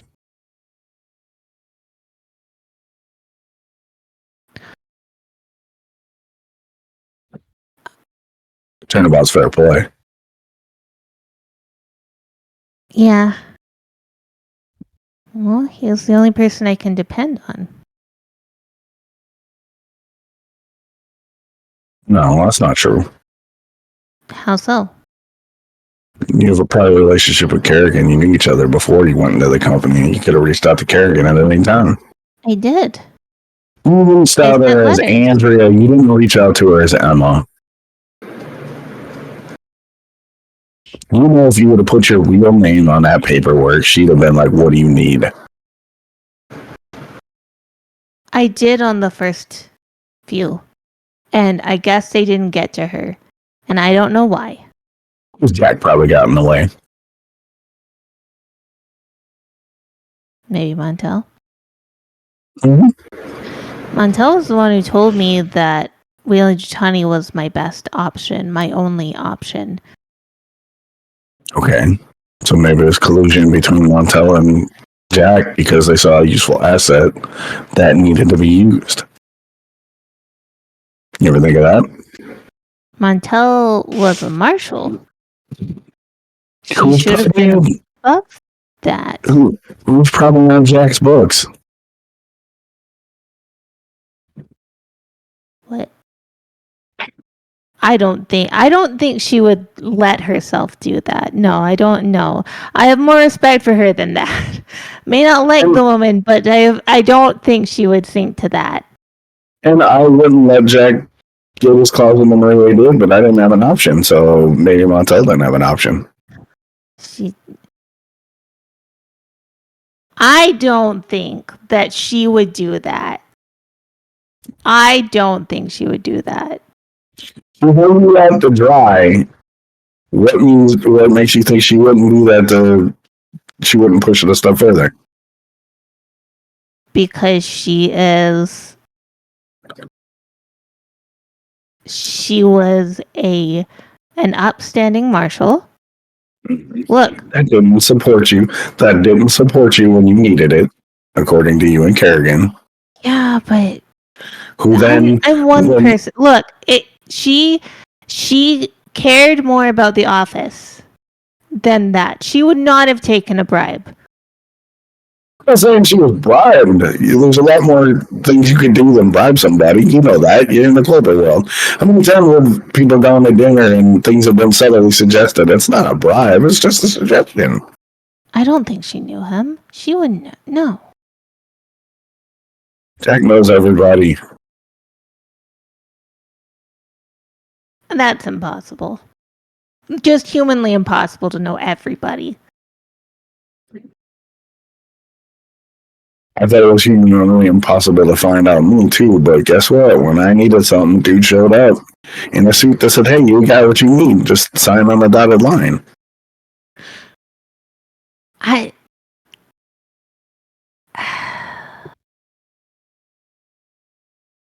don't think that's what happened. I don't know what happened, but no. I don't think that happened. You don't think, but is it possible? Theoretically, anything's possible. Exactly. Just like what we're working on now, theoretically, the black goo and whatever's in Daniel's chest committed to the downfall of the thing that we're trying to find Jack. And essentially, we are trusting Jack, the devil, to destroy whatever it is we turn into him, or turn over to him, so that we can get paid, settle our books, and be on our merry. You don't think I'm a little agitated about that? The more we get closer to this shit, the more we miss, and then people end up dying that I can't save because I spent my career either patching people up or unpatching people. And Tavin was the last person I wanted to lose because he's my only fucking friend in the last 6 months. And then the other friend that I have is a pissed off factor of justice and vengeance, apparently, who I try to help because I'm like, hey, maybe she has her own issues. So not only am I trying to keep a crew together and deliver something to the devil so that I can get off his books, I'm not doing a great job, and that has led me down to losing that because then I lost that, and now I lost that, and I'm trying to get back what I lost. You're not okay either. I'm not okay. You're going through a lot. I spent 20 years in Spec Ops, either putting people on the ground or pulling people out of the ground. I got out, and I got saved by a woman who was too good for me, and now she's fucking dead. And then Tavin dies, and I'm trying to keep Carrigan from losing her shit, and while trying to make sure that you're not the devil in disguise either. And now I got to take care of Jalen because Jalen's 18 and doesn't know any better. So I'm trying to put the pieces together so I can turn it in so I can get the fuck off of this fucking horror show.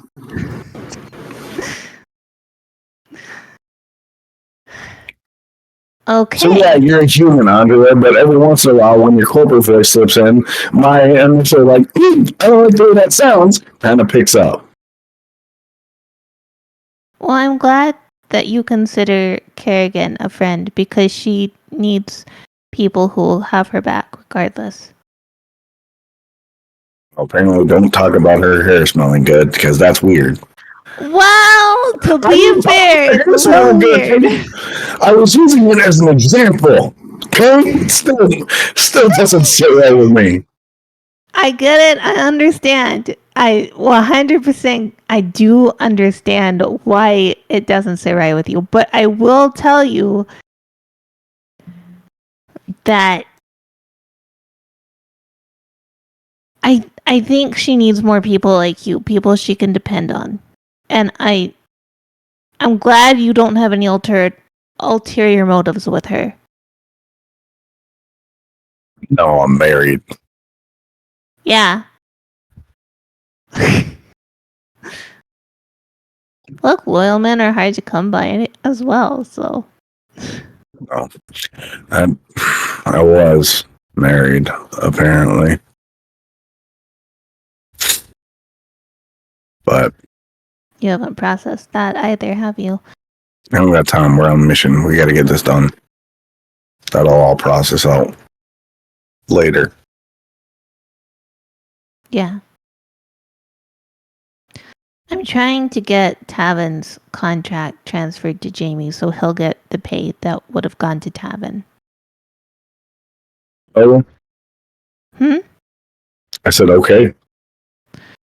So he'll be fine no matter what happens. Oh, yeah. We'll be all right. I'll make sure you get set up before I move on. Where are you headed next? Well, when this job is done, I think I mentioned that there's a Oh yeah, the beach spot. planet. Yeah. Man.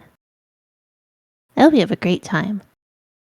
If everything works out, it'll be good. Everything will be just fine. I will have paid the price, pulled out all the stops, and got what I deserve. Yeah.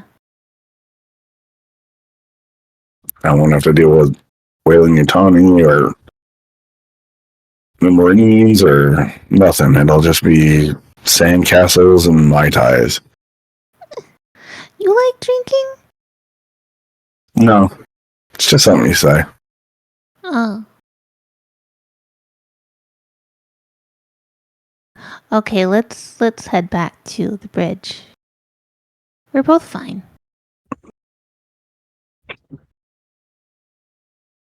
Yep. Okay. Just gonna walk out, close everything up. Yep. Nope, that's fine. You're able to head back to the bridge. I would say, between Jamie and Carrigan, during that time, would there have been anything you guys would have wanted to say, sure, anything like that, or just gone through the files? Okay. Jamie's just trying to help, and you're muted, Haba. Thank you. Yeah, she's just going through the stuff. Jamie doesn't know what's going on, so he's Yeah. just trying to be useful. No, that's fine. You guys make it back to the bridge. Carrigan, you basically find everything that I'd said before about with the derelict thing and all that kind of stuff. Yep. But there's nothing else that's really worth mentioning. It's just as a colonial marshal, there's a lot of names and things that you definitely keep for your own when you get back, because even though there's nothing that really then is information for what you guys are doing, there's an awful lot of information that could be very, very valuable as a colonial marshal and cracking down on crime. But yeah, Joshua and Andrea are able to get back. I will say at this point, Andrea, nothing of those names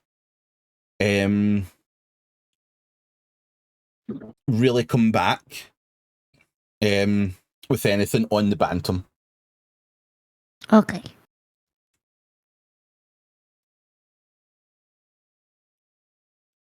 So I pulled the biometrics on Daniel Cooper, and I pulled some X-rays and packaged those with a data packet and sent them off to a specialist who specializes in anomalous things. So once I hear back from them, we'll have potentially more information on what we're dealing with, and then we can couple that with what we found on the chemical, and then hopefully we'll have a better direction on where to go. But the question is, where do we go from here? Like, the next stop was what? Sevastopol, right? But Sevastopol isn't there. But maybe if we go where it was, we might find something. Or we wait to see if Jack wants to meet up and kind of see what we're doing from there, is what I think we got going on. Or am I wrong with that? You're not wrong.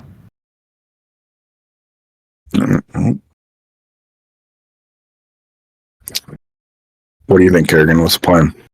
I have no idea what to do. All right, well, for lack of direction at this current time, I say we go hit the rack and approach it in the morning.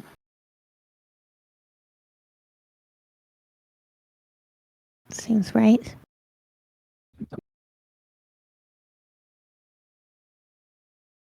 Cool. I'm gonna go take a shower.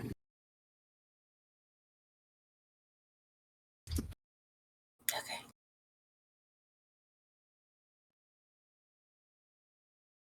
So everyone's going to go sleep it off. Very well. Yeah, I guess so.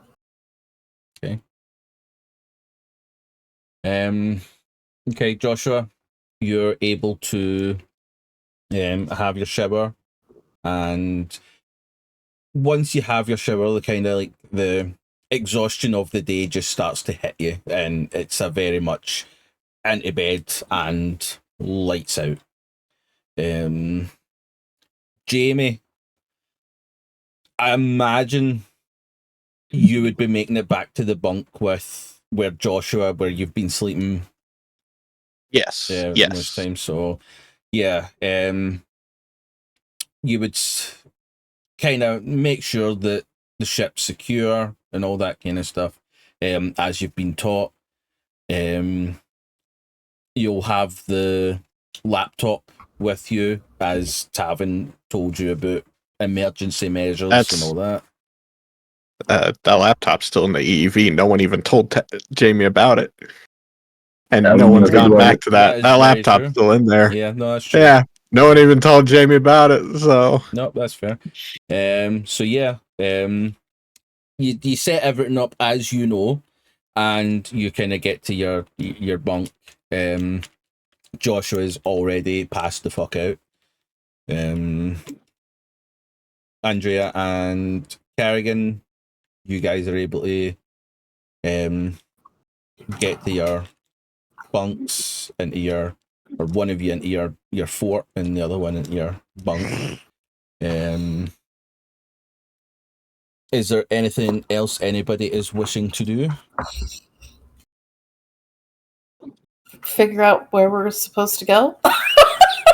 I mean, like before you go to sleep. No. Okay. Well. Oh, no, I take that back. But it's probably too soon. See if I have any messages. No. Way too soon. Okay, yeah. With that, Carrigan, you're able to go back to where you go at your fort and begin kind of settling in with the day's events running through your mind, not knowing how much sleep you will get, but the attempt is there and we're proud of you. Andrea. Yeah.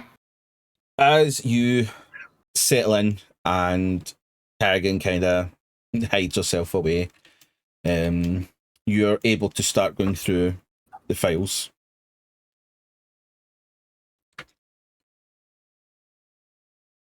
As you begin kind of looking at more recent ones and ones that look as if there's a lot more content towards them, which feel more important, you do start to read about a project that the files date back quite a while. you're talking 30 years or so. And it talks about this project called Project Life Force. It talks about bioweapons and the cross between scientific and military co-research.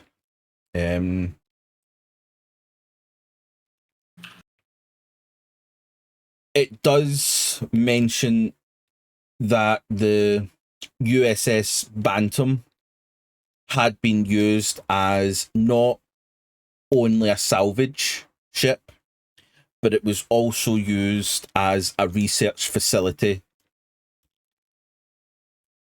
that in its most recent work had began using convicted prisoners as basically guinea pigs for their research. That it basically paid to get these prisoners that nobody would miss, and they have been doing this for a number of years. The further you kind of go into this particular line of information, it talks about how it was originally used as a way of treating things. They were hoping that it would be of medical use, but unfortunately, they were able to figure out that it had weaponry possibilities as well. And at a certain point, their research began to sway from its original endeavours to this new path. It has a list of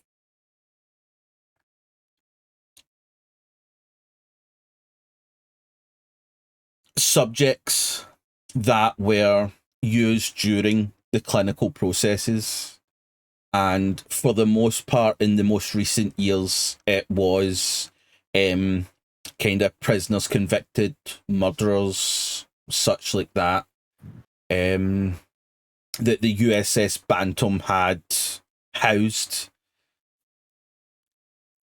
You do find almost like a diary blog from someone who describes the USS Bantam seeking fuel and other provisions and had looked to land on Argos. It came under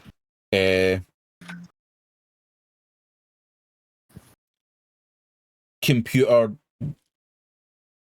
instability and crash landed. It then kind of goes through this diary of events where this singular person talks about how there was attempts to get off the planet, but communications had been lost out with. The ship had been badly damaged in the crash and part of the ship had been submerged. It talks about how others would leave to go and seek help but never would return. By the end, due to them kind of housing these criminals, it wasn't long before they effectively took over the ship because they began to find out why they were there. Mm.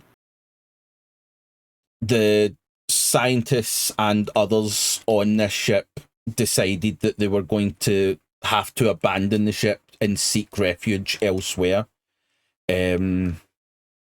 But before that, they were going to lock down the ship as one final moment to secure before leaving. And that's where the blogs end. Okay. As you read further and you begin to go through the kind of the files of those test subjects, a lot are they've done a lot, but as you kind of begin to go back, kind of like your decade of time, you do start to see that it wasn't always criminals and such that they used as test subjects. These files were coming back of other scientists and civilians. And as you go further back, you do notice two names that do hit you with an overflow of emotions as you see test subjects within this Project Lifeford appear to have been your parents. And that is where we're going to end today's episode. Thank you, everybody, for coming around and being a part of this. Tales of Myth and Mayhem, thank you very much for the raid earlier on. It is very much appreciated. And La Veta, I'm going to say is the pronunciation. Thank you very much for the follow from that raid. It's appreciated also.